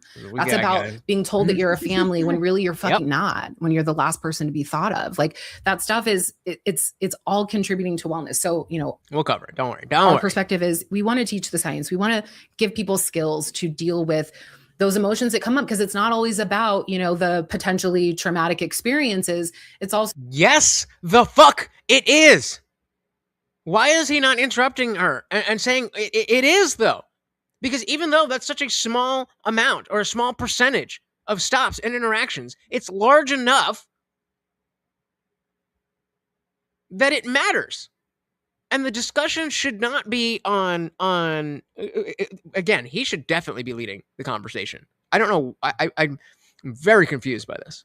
I'm very confused by this. So about, your supervisor humiliates you in the middle of briefing and everybody's looking at you and you're the example of what the fuck not to do. And you've got this huge, like, knot in your throat or this lump in your throat. You've got to know how to breathe through that experience, not hold on to. Are you guys that familiar with Andy Stumpf? I've heard the name before, but I've never heard of this podcast. I've never heard of anything else that he's done. But yeah, no, I mean, how set up is this? It so it stays contained in your body. You go to a call and you snap back at somebody, or your wife calls you, or your husband calls you, and you say something fucking stupid. Well, yeah, that's what I'm saying. So I'm saying if she has 900 likes and she's up here, why is homeboy bringing her up here? And he said at the beginning, well, somebody said I should check out the Knife Girl, and so I checked you out, and it looked cool. I don't know. So here's what we'll do. We're at 240. How many people do we have over on Vertical? Okay, so I'm gonna force you guys to fucking do to put a 1 or 2 in the chat. So which would you prefer to which would you prefer? Meaning, what would you prefer the rest of this stream be? Continue with this chick, or check out Lutch's plan B. Let's put it that way. All right. Up to you guys. We're already at 240, so without any more donuts, we don't have too much time. But you tell me. Or your wife calls you, or your husband calls you, and you say something fucking stupid. Or, you don't know how to deal with not belonging, so you want to stick your dick in everything, and it shouldn't. There's so many ways that not belonging or not feeling. Guys, you gotta put the 1 or the 2. Type 1 or 2 in the chat. Type 1 or 2 in the chat. Safe, show up, and it's a big part of police culture.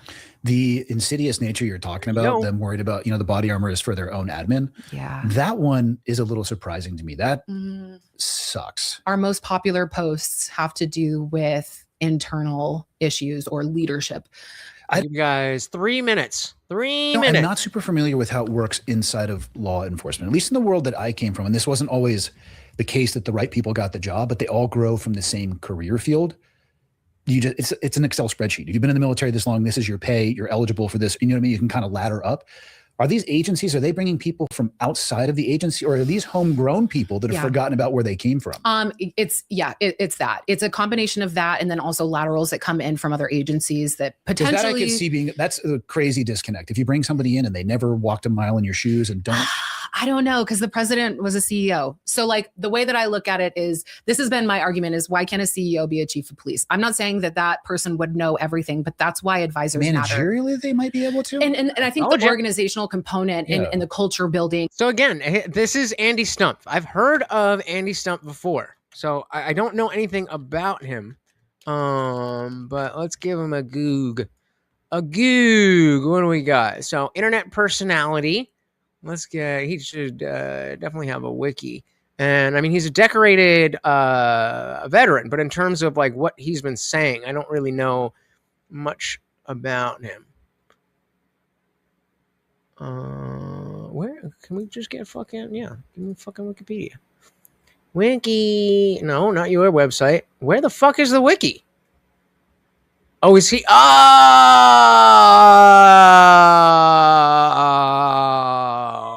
he's the Black Rifle Coffee guy. All of this makes so much more sense. Is she? That explains the studio. Now I want to know who told him to check her out. He said just a friend. A friend said, check this girl out on Instagram. That's what he said. But it seems you guys would prefer plan B. So give me a second here. That a CEO has versus a police chief is, the culture is woven into them, good and bad. I think they could manage it. I don't know how well they would do it leading it, because those are two very different things. But I think that's why advisors matter, right? Where you have somebody that is a part of your board that's influencing your decisions on things that you don't know, being able to execute a decision with plenty of information. Shut up.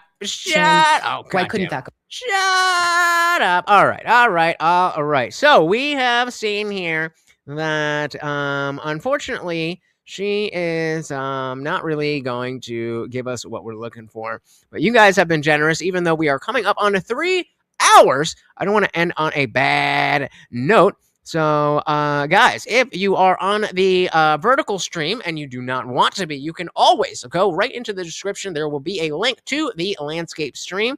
Now that we have the StreamYard polls, then you get to be into those. But I don't know if you guys aren't hearing them or clicking them, then I'm gonna just go back to doing only the good polls on the landscape side. So again, look at the pinned link. Always will be in the description. There we go. Does she have an OF? I mean, that's a Google I'm not gonna do, but go for it. Momo said this is why women don't belong in this type of shit. Yep. All right, so we're going to switch gears. And head to not the worst mayor in New York, but one of them. Or no, actually, wait, no, I take it back. Not the worst mayor, but maybe the most based one? I fucked that up. Let's go. We are hearing from a woman who says the mayor of a Long Island village made anti-LGBTQ remarks on one of her Instagram posts. CBS News in New York spoke with Rebecca Chavez, who runs an animal rescue in Rio Grande Valley. We have a bit of a controversy going on in New York. It relates to an animal rescue in Texas, where reportedly a mayor of a small town in New York left a mean comment on a woman's video where she was dancing, and in the background, a wife or a thing, I don't even know what it is, honestly. I'm with the commenter in this regard, left a message that was deemed to be very offensive, not only to the person in the background, not only to the woman who posted the video, but apparently, as you heard in the open of this, according to the local news, to all the LGBTQ XXIIP community. And yeah, we got to hear a little bit of a reading of this particular comment so we can make our judgments. But this is going to be the topic for today. Make no mistake about it. All right, before we get into it, shout out to David with the $2. Thank you. So very, very much, sir. And of course, a treat. Bro, what is wrong with you? I literally am putting it up to his face and he dropped it. How are you even doing that? Thank you. You said Black Rifle, the one that disavowed Rittenhouse? Bingo. That's the one. I knew I'd heard the name before. I just did not understand. I didn't understand where.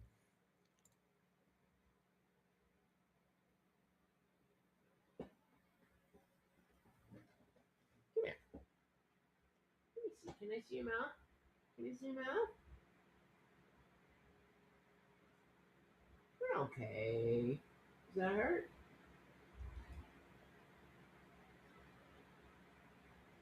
He's not pulling away.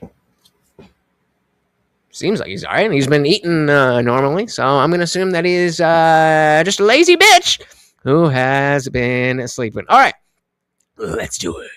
We can make our judgments, but this is going to be the topic for today. Make no mistake about it. Chavez posted a video of her dancing along with her wife, Dee, who can be seen there in the background. Well, a comment on the video read, "What's that thing in the background? A guy, a girl, some creature?" Look, I'm going to be perfectly honest with you guys out there in the audience. The comment was in fact funny. The comment was in fact hilarious, but it is a bit odd. It is a bit weird that the mayor of a town would be going on random Instagram videos and making such sharp criticisms, such sharp points of individuals like this. But yeah, when looking at this person, I can't tell if that's a vampire, a guy, or a girl, or whatever. I said shit. Me neither. I would assume without the story, I would assume that that's a man. Just like if we're here and we go here, you would assume that some chick and her husband in the background. But so I understand the question. I understand the implication of the question. But of course, this has stirred up a whole mess of controversy in New York State. And I think it's important for us to talk about this today. But before we do, I want to thank everybody who tells me what's in my background over on actualjusticeword.com/join. Yup, a dude that's or a dog that's pretending to be a dude. Give me the money. What you talking about, Willis? What you talking about? Is that Morty's sister? How dare you? How dare you? Morty's sisters would be actually. I don't even know what they look like, but it wouldn't be that ugly. I don't know. I'm just talking shit. Morty's sisters. I think that's what it is. I think that's what it is. Indeed. All right, we got to get the you give me the money. Tells me what's in my background over on actualjusticeword.com/join. Oh, give me the money. Give me the money. Okay. When I found out who he was and I posted it and it gained the traction that it did. Who that? First, he commented and said, I wasn't talking about the person, I was talking about the dog in the background, which we know is a lie. It's like, hey, if you were confident enough to make such a hateful comment, then own it. Own what you said. Why are you trying now to deflect and say that you're talking about my white dog in the background? You know that is not true. So nope. That sounds to me like doubling down and be like, no, like there's a dog ass looking shit, and it's got white skin. Just my interpretation. First of all, I don't know why this lady's trying to make it a racial thing by highlighting the fact that the dog in the background is a white dog in the background. Although I do find it interesting that she distinguishes the dogs by color, and she's clearly dancing with the black dog in the foreground. My dog is invited to the cookout. Also, in addition to that, I feel like I've been catfished by the original Instagram video in comparison to this video because, yeah, she looks like a totally different person just by a change in the lighting and the camera setup. And you'd think if you were going to do an interview on TV, then you would very likely, want to have the best view possible for your TV. I will say that TikTok automatically does like a softening filter feature. Interview. But of course, this controversy goes far beyond a stupid Instagram comment, something that I honestly found laughable at first glance. She's not nearly important enough to be Jim Carrey. Because, of course, they decided that they're going to launch an investigation into the mayor over this. And again, I will just point out that this is a rude Instagram comment about a vampire that was in the background that the mayor was only trying to warn this Texan about, in my humblest of humble opinions. Sag Harbor Village Mayor Thomas Gardella is in hot water over social... Did you guys see a white dog in the background? I didn't see another dog. I saw the dog that she was dancing with and the thing walking. The bipedal thing. That's what I saw. Oh, yeah. 334. So let's look at the video again. 334. Let's look at it again. This is like the fourth time I've seen this video. Where is there a white dog in the background? On one of her Instagram posts. Maybe I missed News, New York. No white dog in the background. Spoke with Rebecca Chavez, who runs an animal rescue in Rio Grande Valley. We have a bit of what white dog? What are we talking about? And then she does. They play a longer piece while she's talking. Chavez posted a video. Again, you tell me where you see a white dog in the background. Her dancing along with her wife Dee, who can be seen there in the background. Well, a comment on the video read, "What's that thing in the background? A guy, a girl, some creature?" Look, I'm gonna. Oh wait! At the very last second. What's right that here? Thing in the background? A guy, a girl, some creature? That is an interesting question. What the fuck is that?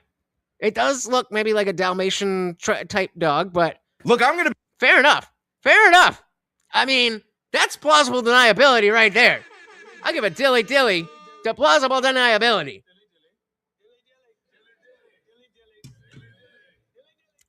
$10 says that chick has a penis. Bingo. Yup. HR said, guy with the white skeleton in his background dissing a chick with a white pooch. What? I say, talk that shit and let people overreact. She got mad every time I called them gay on video. Exactly, right? Exactly. The white dog is the wife. That's what I saw. It's only this last time that we watched that where I saw that little thing in the end. Shout out to Sam. Welcome to the party. Very good to see ya. Maybe it's AI. You missed it again? Here, look. We'll go. What's It's in the very, look right here. It comes from behind here. It's at the very end. That thing in the background, a guy, a girl. Right, so you can see the ear. Some creature. It looks like the ear here, and then the nose right here. Sure. And that's the end. Look, I'm going to be perfect. So that's it in real time. What's that thing in the background? A guy, a girl, some creature? Look, I'm going to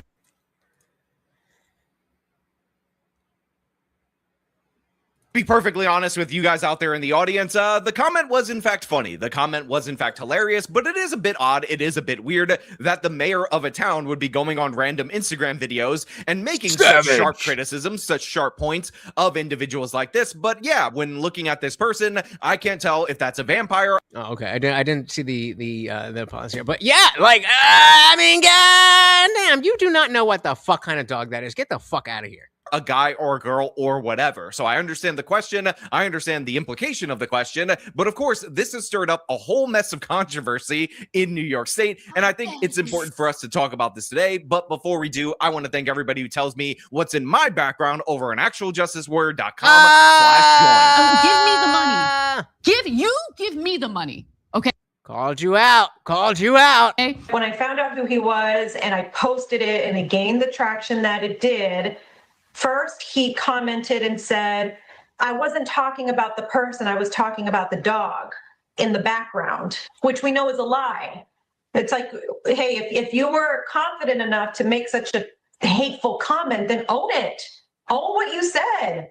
Why are you trying now to deflect? No, not you. Who fucking said it? HR's like, oh, it's Jack Russell Terrier dashing mud. You don't fucking know that. You don't know. What? You would need to see the body type. Unless you're talking about the foreground one. And say that you're talking about my white dog in the background. That looks a little more Chihuahua than Jack Russell to me.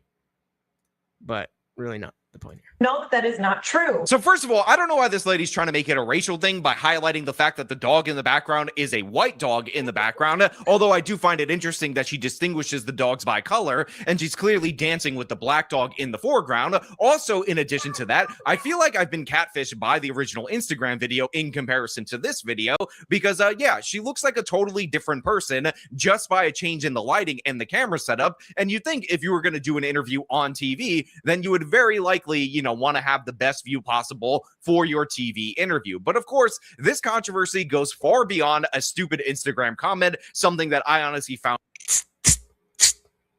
You must be, what's the thing we use? I forget the line. Failure. What? Supremacist beagle. There's a month talking about the dog's braids. However, life looks like a Walking Dead extra. I mean, vampire, zombie, 6 of one, half a dozen of the other.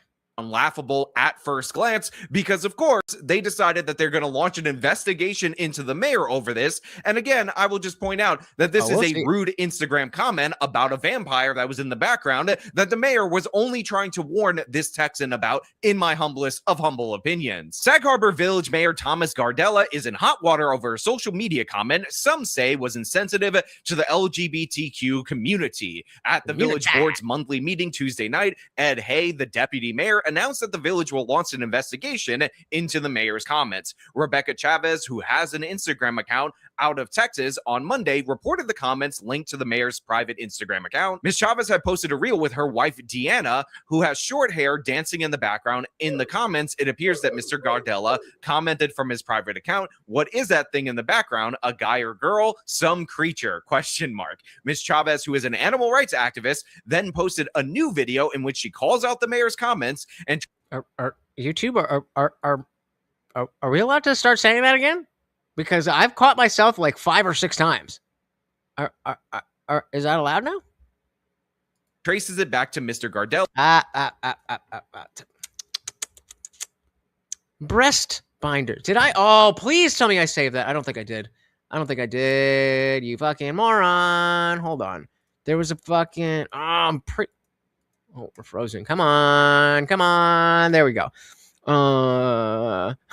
So as you think of the all the lefty streamers are using that. That sound. Yeah, that's annoying. Okay. Where are we at? Oh yeah. So you said short hair. Let's see if I posted this. I don't know if I did. Hope I did. God damn it! I did not.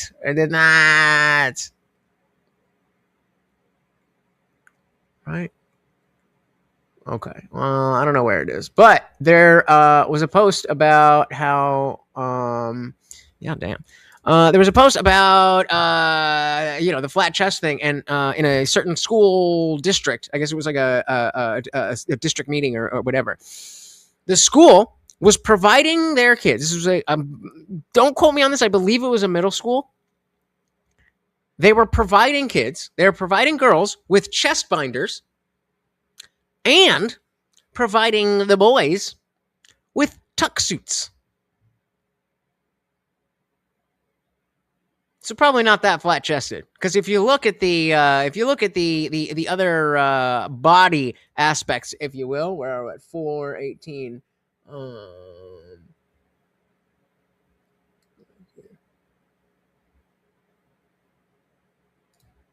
Whatever. So I understand the question. Oh, her fist is there. But I was gonna say that looks like very obviously women hips. And like some girls don't have big hips like that. So if you have those hips, then it is likely, not certain, that you got something going on. And if I had to bet whether this was natural or whether this was bound, I'd say bound. Oh, I'm sure it's more than that. 3 schools that we know about.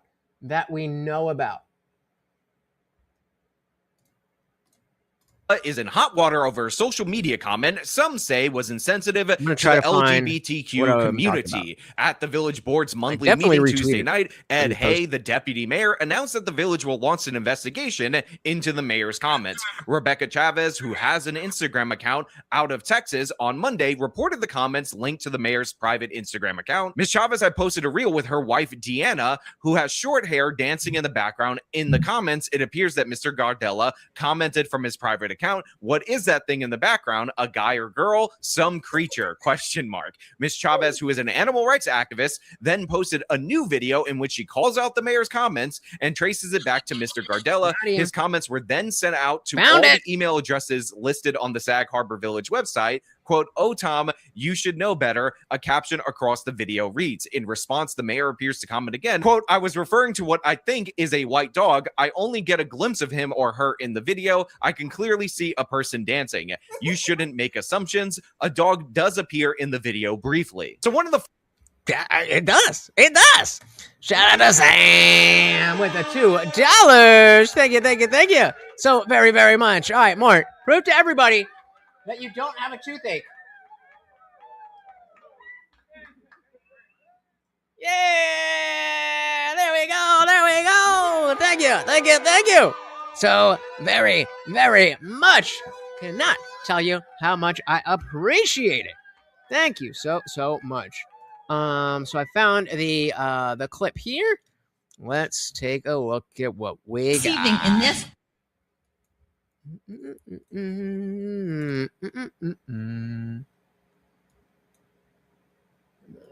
Evening. Jesus Christ. I hate the TikTok website. All right. In this county, if you're over 12 years old. 12 years old. So yes, I was correct. That is middle school. You can have a free breast binder. And just to give you an idea what this looks like when you put it on a child. A 12-year-old girl can get a free breast binder through Communicare, through this board, to flatten her breasts so she can pretend to be a trans boy. These are given out free by this county.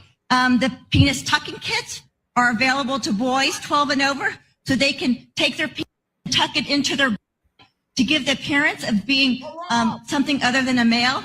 Why would you want to lie to children? Oh my God. And then they wonder, TQIA plus wonders why everyone is rallying against them.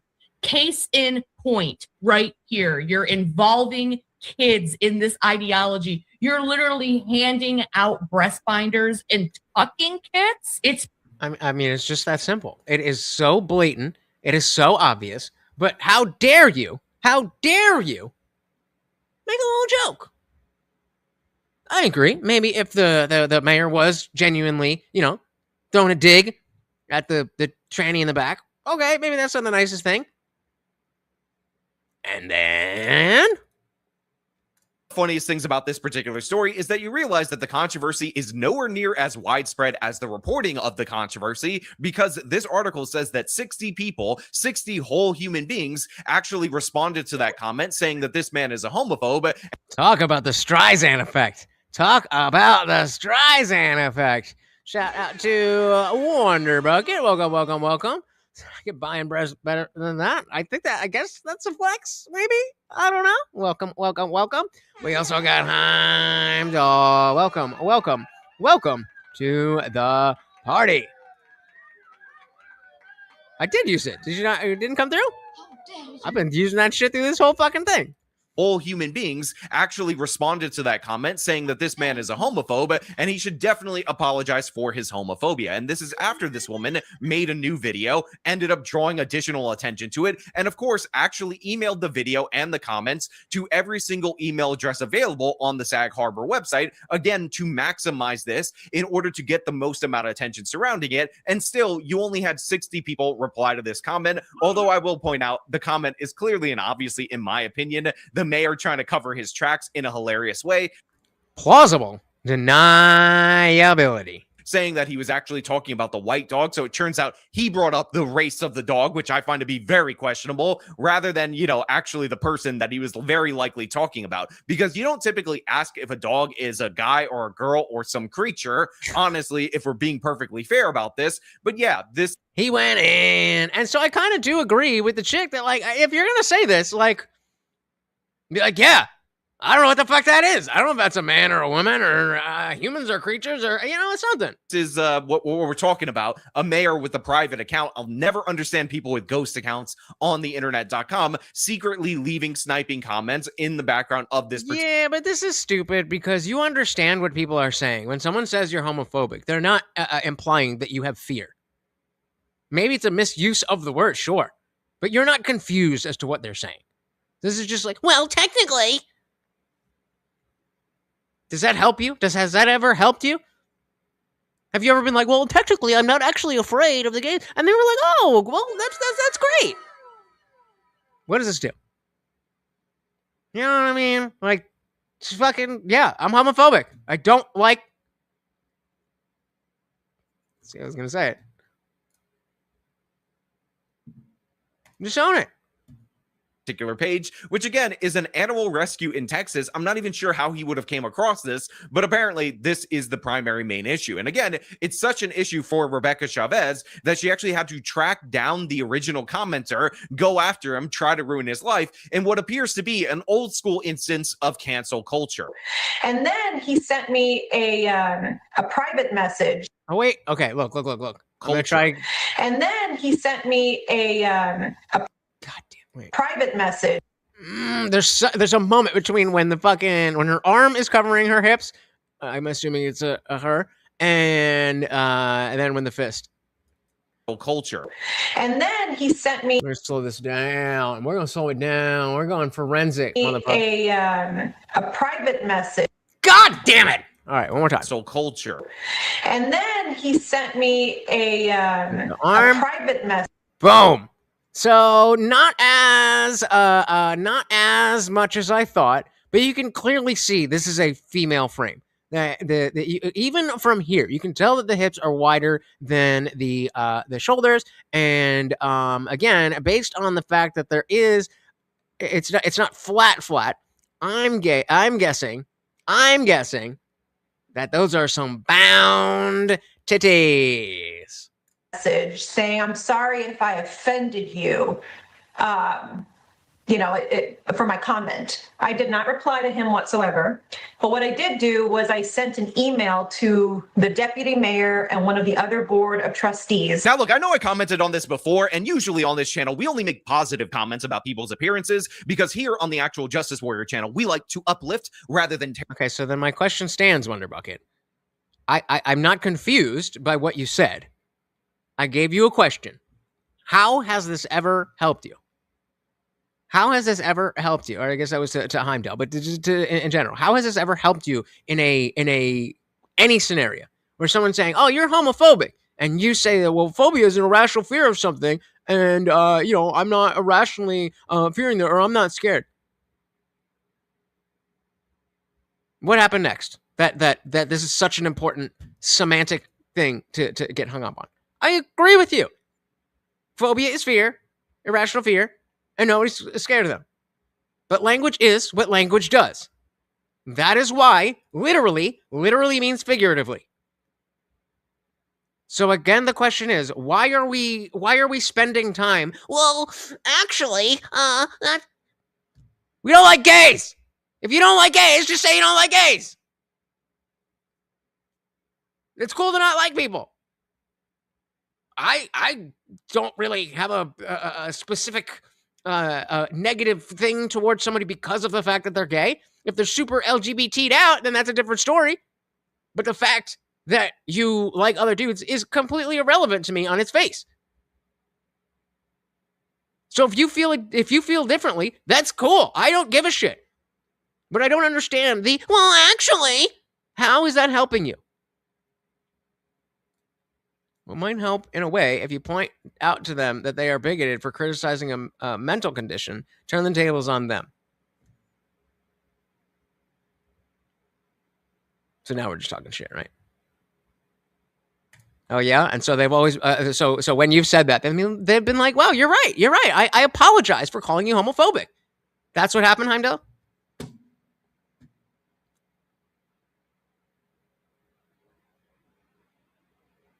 This is a pet peeve of mine. Like, there's so much shit to argue about that is in the realm of discussion in the marketplace of ideas. To pick something so lowbrow that everybody, the entire LGBT community, the entire left, the entire right, white people, black people, men, women, everybody fucking understands that when you're being called homophobic, nobody is saying that you are experiencing fear. So who are you helping?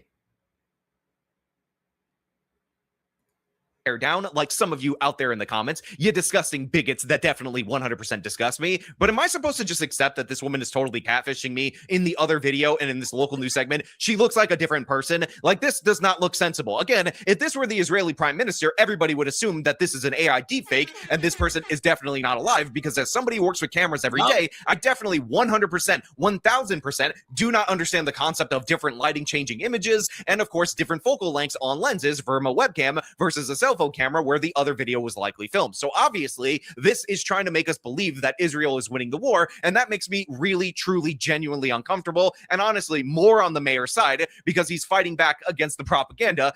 Well, exactly. And so if they are just going to say fear is hate, then you're left in the same spot.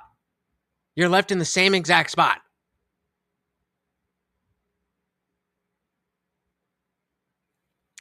Shout out to Trey Williams with the $2 pay or cash app. Thank you so very, very much.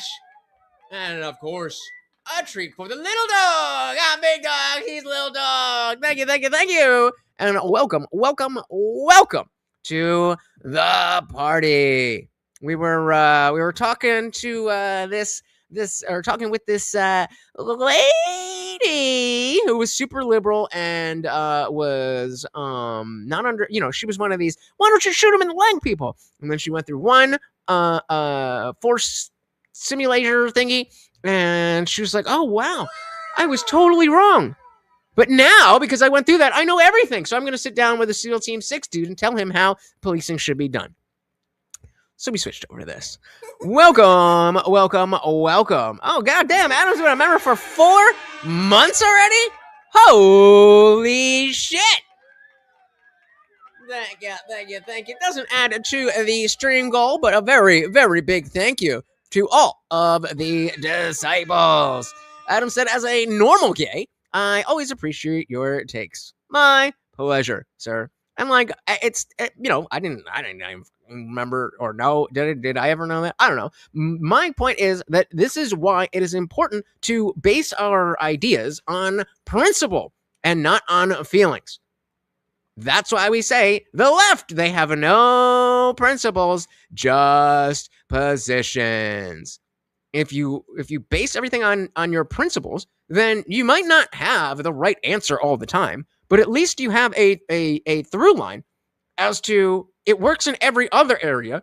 So if it doesn't work here, then there has to be an exigent reason. If 2 + 2 = 4 here, then 2 + 2 is going to equal 4 everywhere. And if it doesn't, then there's going to be a specific reason. And it's not just going to randomly not be that. And so if you're a normal gay and you're not, out looking, trying to look like you're fucking dudes in the street because it's pride, then that, I don't give a fuck about it. To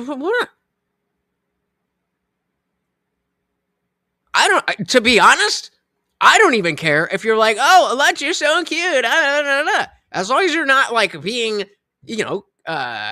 untoward, I don't give a shit. I don't get that much fucking attention from people. I'll take a compliment. But that's it. And exactly, Sam. Who gives a shit if they called you homophobic? Just say, thanks for noticing. Now get the fuck away from me. Bingo. Engaging on, well, technically, that is gay. David said, might help etymologists, I guess, so they don't have to change the dictionary. Well, we've already lost that battle. We've already lost that battle. Right? 4 months. Yeah. Damn. But as I always tell you guys, we are much closer to the beginning than we are to the end. So stick around. I've got so much more. What am I going to say? I'm just saying the left will give everyone a pass for any given phobia unless it's homophobia and transphobia. Right. So you trying to engage on the level, like I said, they know. They know. They're not unaware. They're like, I'm scared. They don't think that. They are specifically using these words because they want to bring you into the conversation. Well, I'm not phobic. I just don't like them. That is specifically what they are trying to do. You are playing their game. And I mean, any debate or anything, maintaining the frame of the conversation, driving the conversation, that is how you win. If you're on your back foot, whoa, I'm not actually. That's not how you win anything. Let's dive back in, yeah. And honestly, more on the mayor's side because he's fighting back against the propaganda that we are being spoon-fed by this government. Again, no. Gays money is absolutely equal to straights money. At least it is here. Definitely, 100%. These jokes will not age out the moment or 2 weeks from the moment I publish this video. I want to apologize for my comment. I also would like to apologize. Do you know? Apologize for my many friends in the LGBT community who feel disappointed in me. This administration holds a high standard of conduct and accountability, and no one is above reproach, especially the mayor. So as you just heard right there, the mayor actually ended up apologizing for these comments, which is unfortunate because they were in fact hilarious. And I rather enjoyed this story, plus all the different articles that people wrote about their outrage related to it. But if we're being perfectly honest, it's probably not the best thing for a mayor to be leaving random comments on people's Instagram to call out the appearance of other people. Now, while it was in fact hilarious, and the guy definitely has a future as a podcaster, the fact is an apology was very likely to be the outcome because, of course, you have the board of trustees in this particular area demanding an investigation, even though, again, what the hell are you even investigating? The guy left a comment on Instagram. You're going to dig into it, do Freedom of Information Act requests, call him down to testify. It's absurd. It's ridiculous. This is basically a non-controversy that almost nobody saw. You have oversensitive catfishers that are really angry about it. And again, I will just point out that we still do not have an identification on whether or not that individual is in fact a vampire. Probably a vampire. Adam, again, out sponsoring his goddamn self. Where'd you go, you little fruity Morty Mort! What are you doing? Where are you? Morty! Where the fuck is he? Morty Mort! Come here, look! I have no idea where he went. Well, we'll leave that. Oh. Morty, come on. We're doing a show here. Where you at? Where you at? You're the moneymaker. Let's go. Good boy. Hop up, hop up, hop up. All right, we're gonna leave it right here for him. We're gonna leave it right there for him. Right there. We'll make sure yeah, I think he's upstairs. Morty, you're not supposed to be up there. Can you come here, please, Morty? See, this is why when it comes to Morty's definitely not full. Morty is definitely not full. We be hitting fucking $100 and he's like, yeah, give me more. But this is explicitly why when it comes to my dog training stuff, I'm like, oh, you don't want the kind of relationship that I have with my dog. As awesome as it is, like he treats me like oh, we're boys. Like I don't have any authority over him. He just does whatever he wants to do. And that is not how you should train your dog. But thank you again for your gay ass money. I ain't gonna turn it down. Thank you. He rules this house. Where are we going? I can hear you. Come on, let's go. He's coming down. He's coming down the stairs. Let's try that again. Hey! There we go. Oh, we made it. We made it. I put water right here for him. I don't know where the fuck he went. All right, let's fucking get back into this. Thank you. So very, very much. That we still do not have an identification on whether or not that individual is in fact a vampire. Now, of course, one apology is never enough, so the mayor actually followed up the village's board meeting with another apology saying, I want to apologize. No one is above reproach, especially the mayor, he added. He has many friends and whatnot in the LGBT community. Shout out again to Adam for out-sponsoring his goddamn self. Look how fucking happy he is. More? Well, maybe if you were here, you bitch. I'm just kidding. I love you. All right. Let's finish this up, and then everybody say thank you to Adam. I got one more short thing to show you that I'm sure you heard about, but we got to talk about. His Instagram account is now set to private. And in a later phone interview, the mayor actually ended up saying, quote, I meant what I said. And although I thought that was him doubling down on still asking what even is that thing, in reality, that was in regards to his apology. So it seems like this non-controversy or controversy, depending on how you want to look at it, has ended with him yielding, bending the knee to the gay mafia. And yeah, it's really sad in my humblest of humble opinions, because the story is kind of funny, if we're being perfectly honest. I mean, generally, you would need to teach them that that's not allowed. But the biggest misunderstanding about dog training, I'm not going to go into a whole thing, but the biggest misunderstanding about dog training is that, like, you can just, there's some magic wand that's like, oh, your dog's whining at 12 a.m., 2 a.m., 5 a.m., you just do this. And it's all fixed.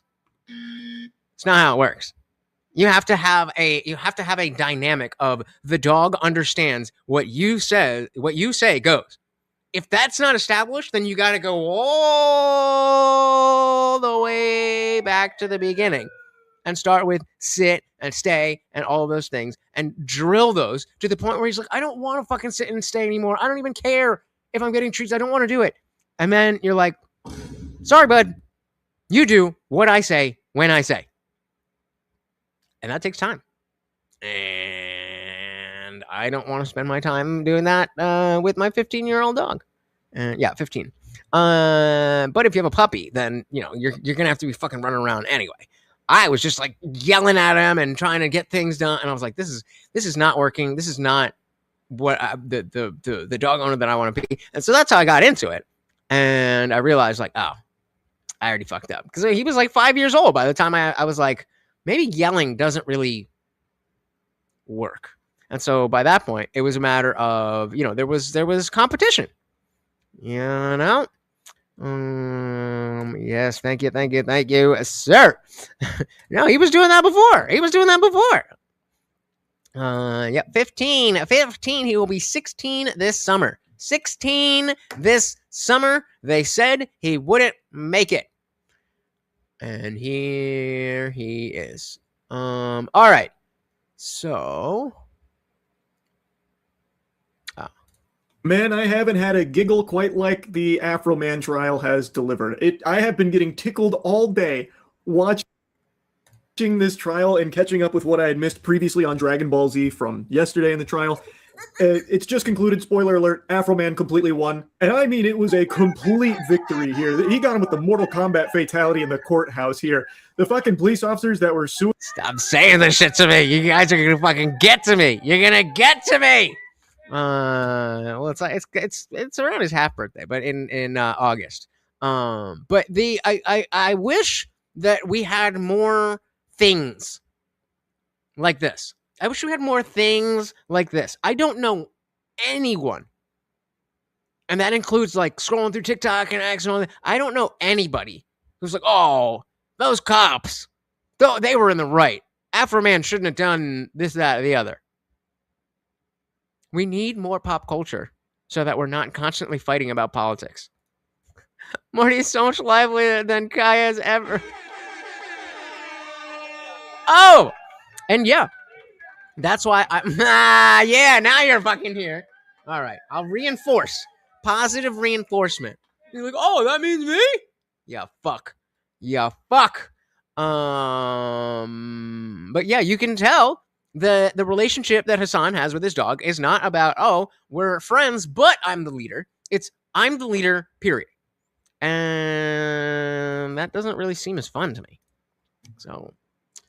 him are licking the toilet bowl clean after he shit all over him. I'll show you the clip of the ruling in a moment here. For those that don't know, Afro Man's house was raided a few years back under suspicion of kidnapping and narcotics. They found nothing. It was a complete sham. It was a load of barnacles. And Afro Man had security cameras set up on his property, so he caught all this on film. And so he started to use some of that footage to make music, insulting them, ridiculing them, making fun of them, turning this misery into some boner jams for his art. That is, so if you look, check this out, images. I feel like this isn't going to show what I want it to show.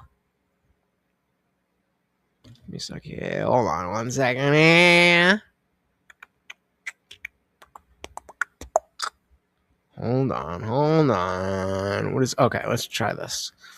Open image. I knew it was gonna be this janky, but so I use Gentle Giants food, and they don't do like, you know, they don't have like marketing to make their bag look all nice and have a logo and everything. They just plaster everything with this dog lived to 20 years old, this dog to 14 and 20 and 7 26 years old and all that. So I mean, they did say 6 to 12 months like 18 months ago. So maybe. But I've already told my my parents that if for some reason I pass away before he does, which I sure as shit hope that does not happen, I'll go right after. I don't care. I don't want. But he has to see my dead body. He has to see my dead body because dogs can understand what death is. But if I, you know, let's say, you know, knock on wood, I get in a car accident or something and I never come back here, he will naturally think that I just fucking left. And I can't handle that. So I was like, I don't care if my fucking brain is, my head is split open. You take that dog and you put him on my body so he understands that I didn't fucking leave him here. I would never do that. Never. Turning this misery into some boner jams for his art. And the officers that he has made songs about and made fun of got really upset. They got super sore about it. So they filed a defamation lawsuit against him. And the lawsuit has made it all the way to court. And now it's settled, but we got to witness what has to be one of the most entertaining court cases ever broadcast. In my opinion, I fucked his wife doggy style. He said it like they were facts. I don't know how the jury just didn't erupt into laughter numerous times throughout this case. There are so many moments just like that. So he has made a lot. I wish I was as witty. He just fucking comes up with that shit. He's so funny. Of songs and a lot of like clips all about this raid and making fun of these officers. And I can't believe at no point throughout this process did the officers think, this is a bad idea. More people are going to find out about this. And that's exactly what happened. Huge Streisand effect here. So many people are learning about Afro Man and the new songs he made about these officers through this defamation trial that's gone to court. So now the songs are blowing up all over again. So like, will you repair my doors? Over 9 million views. Lemon Pound Cake is probably gonna start charting on fucking Billboard at this point. This one's going nuclear right now. And it's in part a large thanks to these officers being such fucking bumbling, drooling imbeciles that they actually tried to sue Afro Man for defamation because he hurt their feelings through making fun of them in these songs. I gotta tell you, sports fans, if the officers were upset before, they're inconsolable now. Unless they have a humiliation fetish, they're probably not feeling too great about how this one's gone down, because everybody is making fun of them even more so now. And honestly, this whole case is fucking ridiculous. Like, anyone should look at this and obviously not be on the side of the officers here, because this is so absurd. Really, Afro Man said it best while in court. Fact, they never should have came to my house in the first place. Fact, if they hadn't came to my house, they wouldn't have put themselves on the video camera and in my music career. All of this is their fact. All of this is their fault. And they have the audacity to sue me. These people and you are the predators and the victim at the same time. What do you think that I'm going to ask you about this frame? I'm going to ask you something, as I was just talking about, who said something along the lines of what I was saying. Yeah, no name saying we've never considered pop culture keeps us from being hyper fixated. You would think there is something in this frame that would cause liberals to flip the fuck out. I saw it. Who said it? Who said it? I have not heard a single liberal being like, yeah, but I mean, why do you have to wear all that flag stuff? In case you forgot, the liberals decided a few years ago that the American flag was, you know, like the sign of fucking, I don't know. But everybody is behind Afro Man. To sue me. These people and you are the predators and the victim at the same time. So what they did, searching your house, gave you the right to do everything you... Under the circumstance that I got freedom of speech, after they run around my house with guns and kick down my door, I got the right to kick a can in my backyard, use my freedom of speech, turn my bad times into a good time. Yes, I do. Oh, that ring. Look at that ring. Speech, turn my bad times into a... Because I got high. Because I got high. Because I got high. Good time. Yes, I do. And I think I'm a sport for doing so, because I don't go to their house, kick down their doors, flip them off on their surveillance cameras, then try to play the victim and sue them. Amen. All right, I think that about sums it up. He has the freedom of speech to make fun of these officers. They are public officials. They went onto his property, breaking his shit, apparently even disconnected some of the security cameras, which I feel like that should be completely illegal to disable, lawfully put up security cameras around one's own home. I think, and it seems court agrees, he was well within his rights to be making fun of these officers and using the footage of that raid in the subject of his songs, making fun of them, joking around, whatever he was doing with that music, using them. There should have never been a defamation case that went this far in the first place, but the fact that it did was a fucking slam dunk for comedy. So let's dive into some of the highlight moments here from the court case. So you're claiming that is the defamation with your wife, Mr. Walter. You're solely being painted in a false light due to Mr. Walters saying he had sex with your wife. Mr. Walters does have sex with his wife. Mr. Foreman doesn't. Good catch on that. Yeah. So you're claiming that is the defamation statement is that he said he had sex with your wife. Yes. Okay. And that's painted you in a false light. It's caused tremendous pain in my life. I'll get to that. We have to go through false light first. So does it paint you in a false light? Yes, that my wife is cheating on me with Mr. Foreman. But we all know that's not true, correct? I don't know. You don't know, bro. What? You don't know if Afro Man is fucking your girl? You don't know if Afro Man is fucking your wife? How are you? That seems like something you would be aware of. I think that would be difficult to hide. But hey. But we all know that's not true, correct? I don't know. Fucking plot twist of the century. Game of Thrones writers could never. The subversion of my expectations during this segment cannot be overstated. my jaw was on the floor. So I was already kind of giggly, kind of kicking my feet in my little chair when he was like, listen here, bub, Mr. Walters does have sex with his wife. Mr. Foreman doesn't.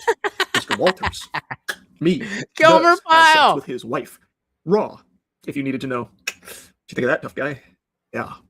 And then when he's like, so yeah, sorry about that, misspoke. So the defamation is, Mr. Foreman doesn't have sex with your wife. And we all know that's untrue. And he's like, I don't know. The lawyer was stunned. Like, the lawyer just went radio silent. I think actually blue screened when Randy Walters, this is Randy Walters, by the way, I forgot to mention his name, star of Afro Man's hit song, Randy Walters is a son of a bitch. So he's now on the stand, and he had a crazy mic drop moment when the lawyer's like, and we all know the claim is untrue about him having sex with your wife, and Randy's like, I don't know. Maybe. And so remember, or I don't know if you remember, but I put up a community tab post asking if you guys understood, or if you guys were aware of lemon pound cake before all of this stuff. Because I mean, I think I definitely heard that phrase in the context of music, like lemon pound cake, but I don't know that I knew it was connected to this. And I was just curious how much of a Streisand effect did this really cause? So it seemed like he actually thinks Afro Man might have fucked his wife or something. So now he's on stand, and it only gets worse from here. It looks like he starts to get angry at his wife about the claim. Wait, you don't know if your wife's cheating on you or not? You want to go there?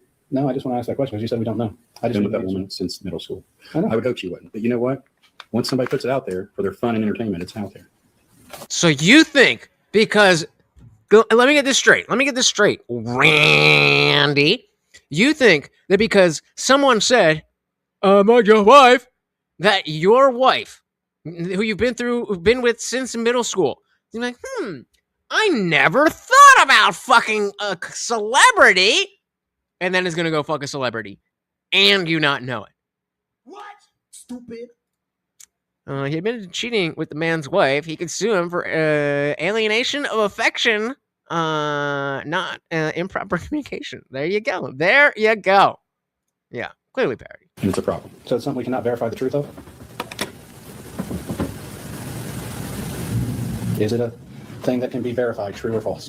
That's your client.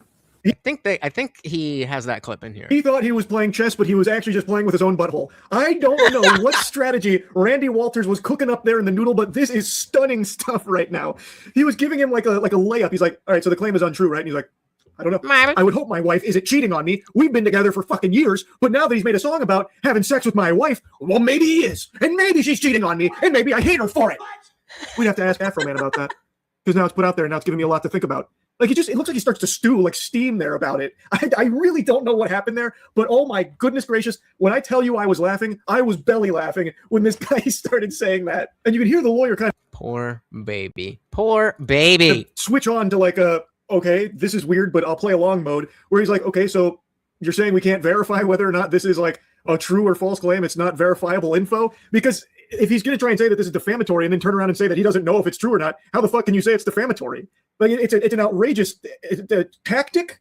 I don't know what else to call it from Randy Walters here. It was mind-boggling. Incredible strategy, Cotton. Let's see if it works out for him. That's not the line. What is it? Bold strategy, Cotton. Let's see if it works out for him. To call it from Randy Walters here. It was mind-boggling.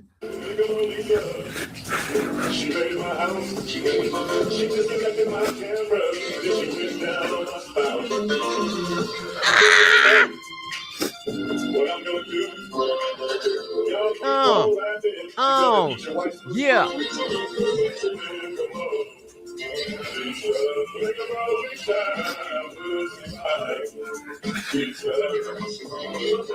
As you can probably gather from the song here, this is an officer involved in the raid. Her name is Lisa. According to Afro Man, she even disconnected one of his surveillance cameras. I bet she's really regretting not bringing a fucking EMP device there to blow them all out, so that way, the songs never got made. But here she is taking the stand in court, and boy howdy. So they're playing the Lick 'em Low Lisa song, which is one of Afro Man's tracks dedicated to her. He made songs for like every single officer in the raid. So they're playing her song, her ballad, and she starts crying during it. And they play the whole song. Oh my God. Imagine it. So maybe Randy's wife got pissed and told Randy Afro Man put that BBC down on her. What if this actually did happen between the time of the raid and the time of the trial? So he's like, I'm suing you for defamation. And then eventually it's like, honey, I've got bad news. That would be hilarious. She starts crying during it. And they play the whole song as she is like, tearing up. I don't think they're legitimate tears. I think these are crocodile tears designed to try and garner sympathy from the jury. Like, oh, look at the toll this has taken on her. So I think that's a little bit of acting there. And trust me, I know acting when I see it. I don't like to usually bring this up all that often, but I actually started in the Hunger Games Mockingjay Part 1 as District 8 hospital helper. Not a big deal. I don't really think about it that much anymore. Point is, I know when someone is playing a character. And right now she's playing the sobbing, traumatized officer who is being unjustly made fun of in a song, a very silly track. Like, it's ridiculous.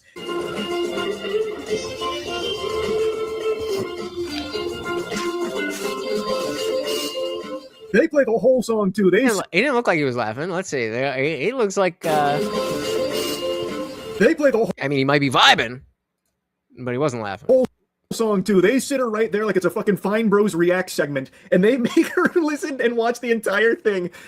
I don't understand why, to be honest with you. I feel like you probably could have just played like the first minute, maybe minute. Hey, it's evidence, all right? This is no game. This is evidence. Why am I there? Hold on. Sorry. Give me a second here. I'm like, I feel like I'm shifted, right? I should be here. I'm here. Okay, sorry. And a half, and I think the message gets across. It's a song making fun of her, talking about like how Lisa eats a lot of pussy and, not taking her job all that seriously. I feel like you probably don't need to play out the whole song, but the fact that they did is comedic gold. So the cameraman even pulls off it there for a little bit just to show like the whole scene in the courtroom. Oh, this is the best part. This is the best part, and I cannot think of a better way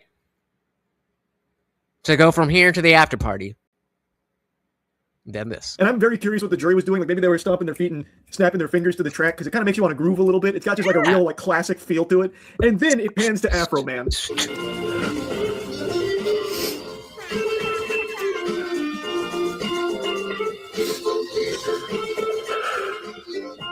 Somebody give this cameraman a raise. That is incredible camera work right there. As you can still hear Lisa sniffling and trying to get more tears out, it pans to Afro Man as the song is still playing, by the way, and he's just sitting there staring a hole through her. He is just unflinching, just staring at her. I erupted into laughter with that camera pan to Afro Man. And now it doesn't stop there. As she's still on the stage, there's more, baby. There is more. Yeah, he's having a good time. He knows what's good. He knows that he ain't got shit to worry about. He ain't got shit to worry about. Or anything. They also just started playing some clips that he made making fun of her, almost as like a non sequitur. They just kind of pull it out of nowhere. Like, can you pull up another insult here real quick? This way, the side quest. Jury's gonna love this one. Yeah, right. Hit up that $5 side quest. Which number is this? Number 21 in the video. Lieutenant, look at Lisa. Stop looking at pussy back there. That's the problem. You always look at pussy and don't even know how many pussies you lifted. You don't even know how many video cameras you disconnected. Hey, yo! That was 21? Yes.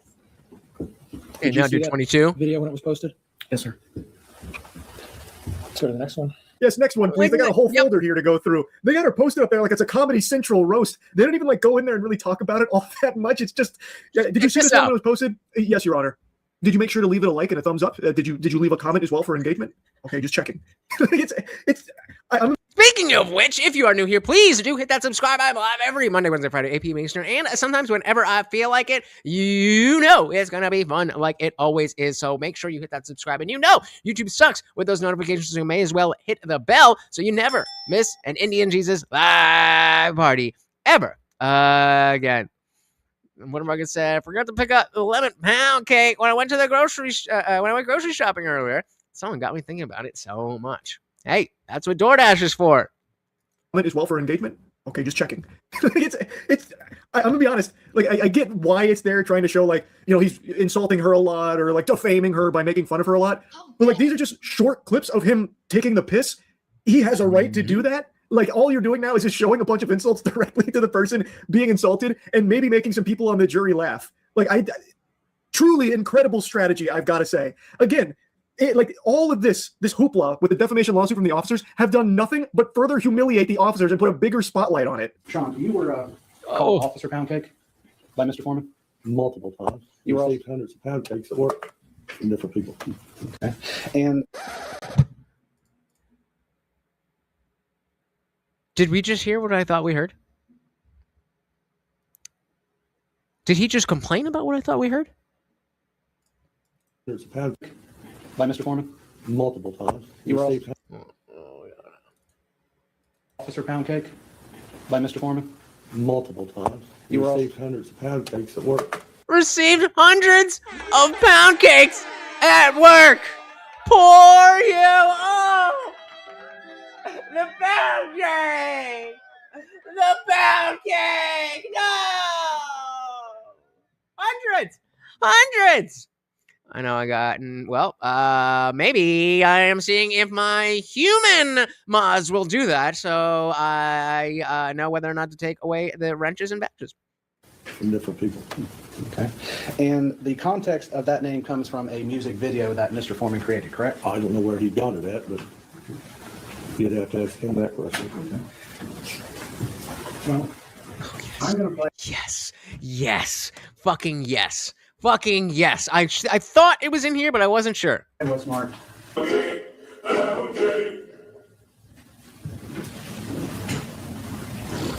no?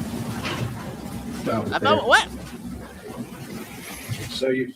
Wait, I thought we were getting the actual footage. You would admit that you with the glasses walking by a lemon pound cake on the counter? Yes. Wait, to be honest, this is probably. Wait. Play what's marked. Okay.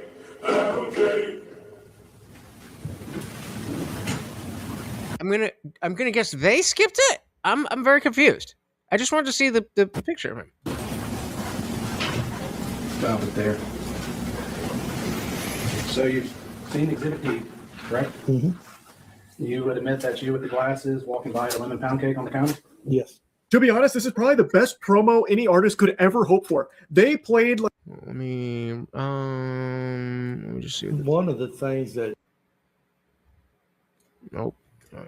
Like all of his greatest hits here from this whole saga directly to the people he was making fun of, and left in all of the links and the promo and the calls to action pushing to Afro Man's socials. Like, you could not pay for this kind of marketing. It's too effective. Like, oh my God. So they play the entire Lemon Pound Cake song to Officer Pound Cake. Okay, yeah. So they definitely. Well, I'll let him keep talking. I want to find the actual clip of. They're like, yes, that's you, right? That's why I call you Pound Cake, brother. And he's like, oh, this whole trial was amazing. And thankfully, it has a happy ending as well. The cherry on top of the Lemon Pound Cake.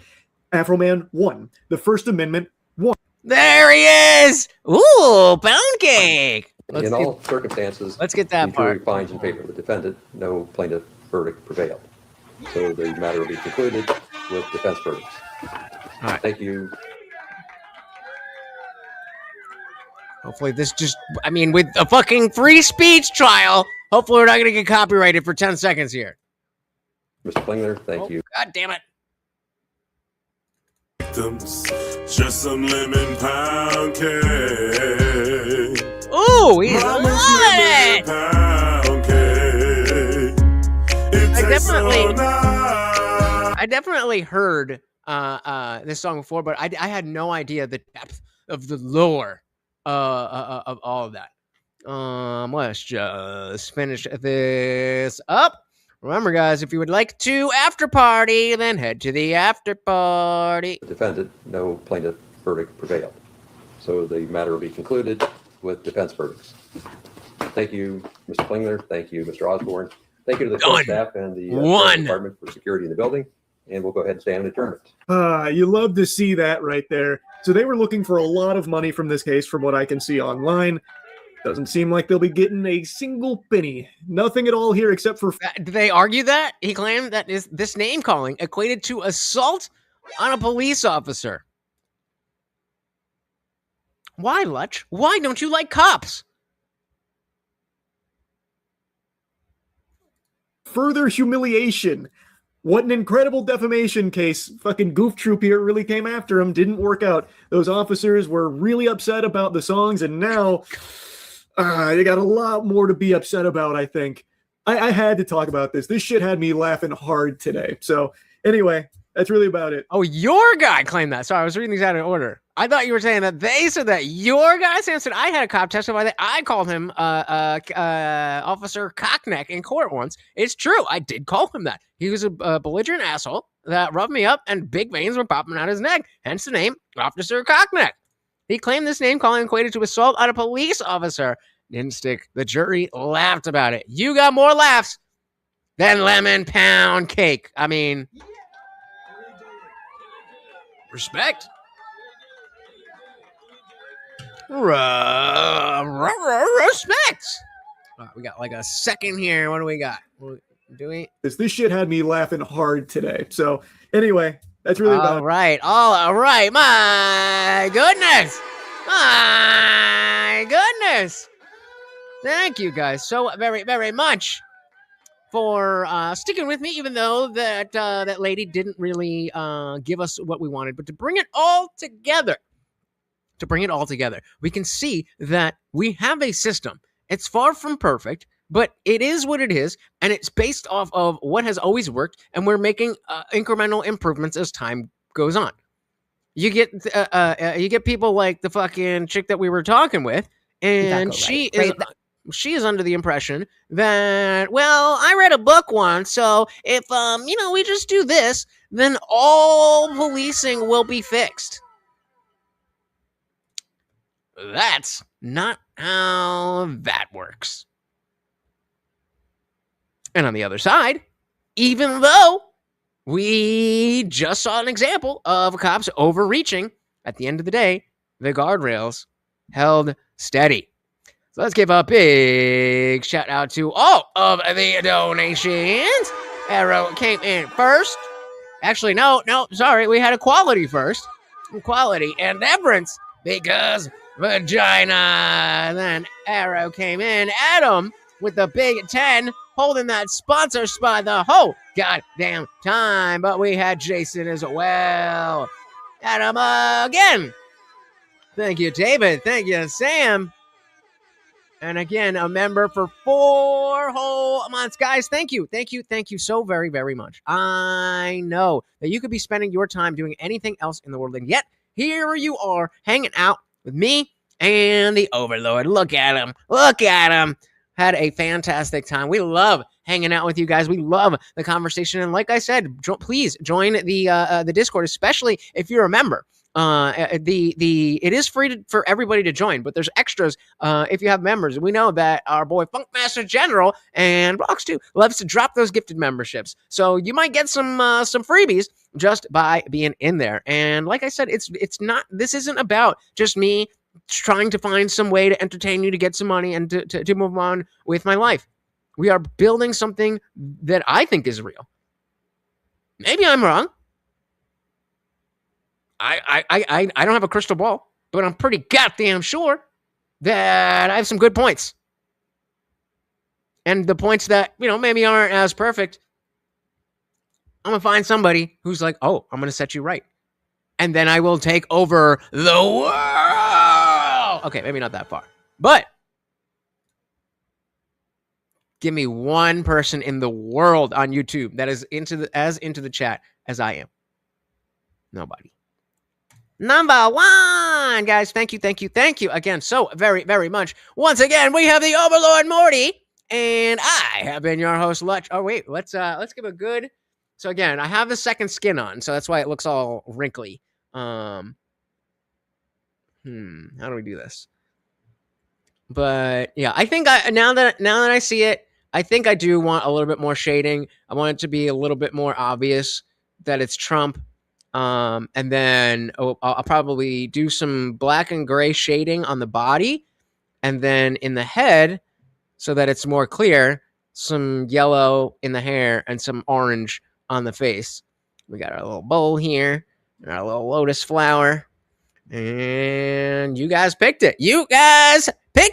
So thank you so very, very much. You cannot tell me I am not dedicated to you. You cannot tell me. Oh, is that work? No. You cannot tell me I'm not dedicated to the cause. I inked myself forever for you guys. All I ask, you like, share, subscribe, all that good stuff. Join the Discord, and if you got some extra shekels, throw them my way, because that shit ain't cheap. And I just spent a fucking $750 to get my car fixed, and it's still giving error messages. So, whatever you can do to help would be amazing, guys. Thank you so very, very much. Once again, we've got Morty the Overlord. I have been your host, Lutch, a.k.a. the Indian Jesus, here to resurrect the second coming of Common Sense. Until next time, we are out of here. Peace.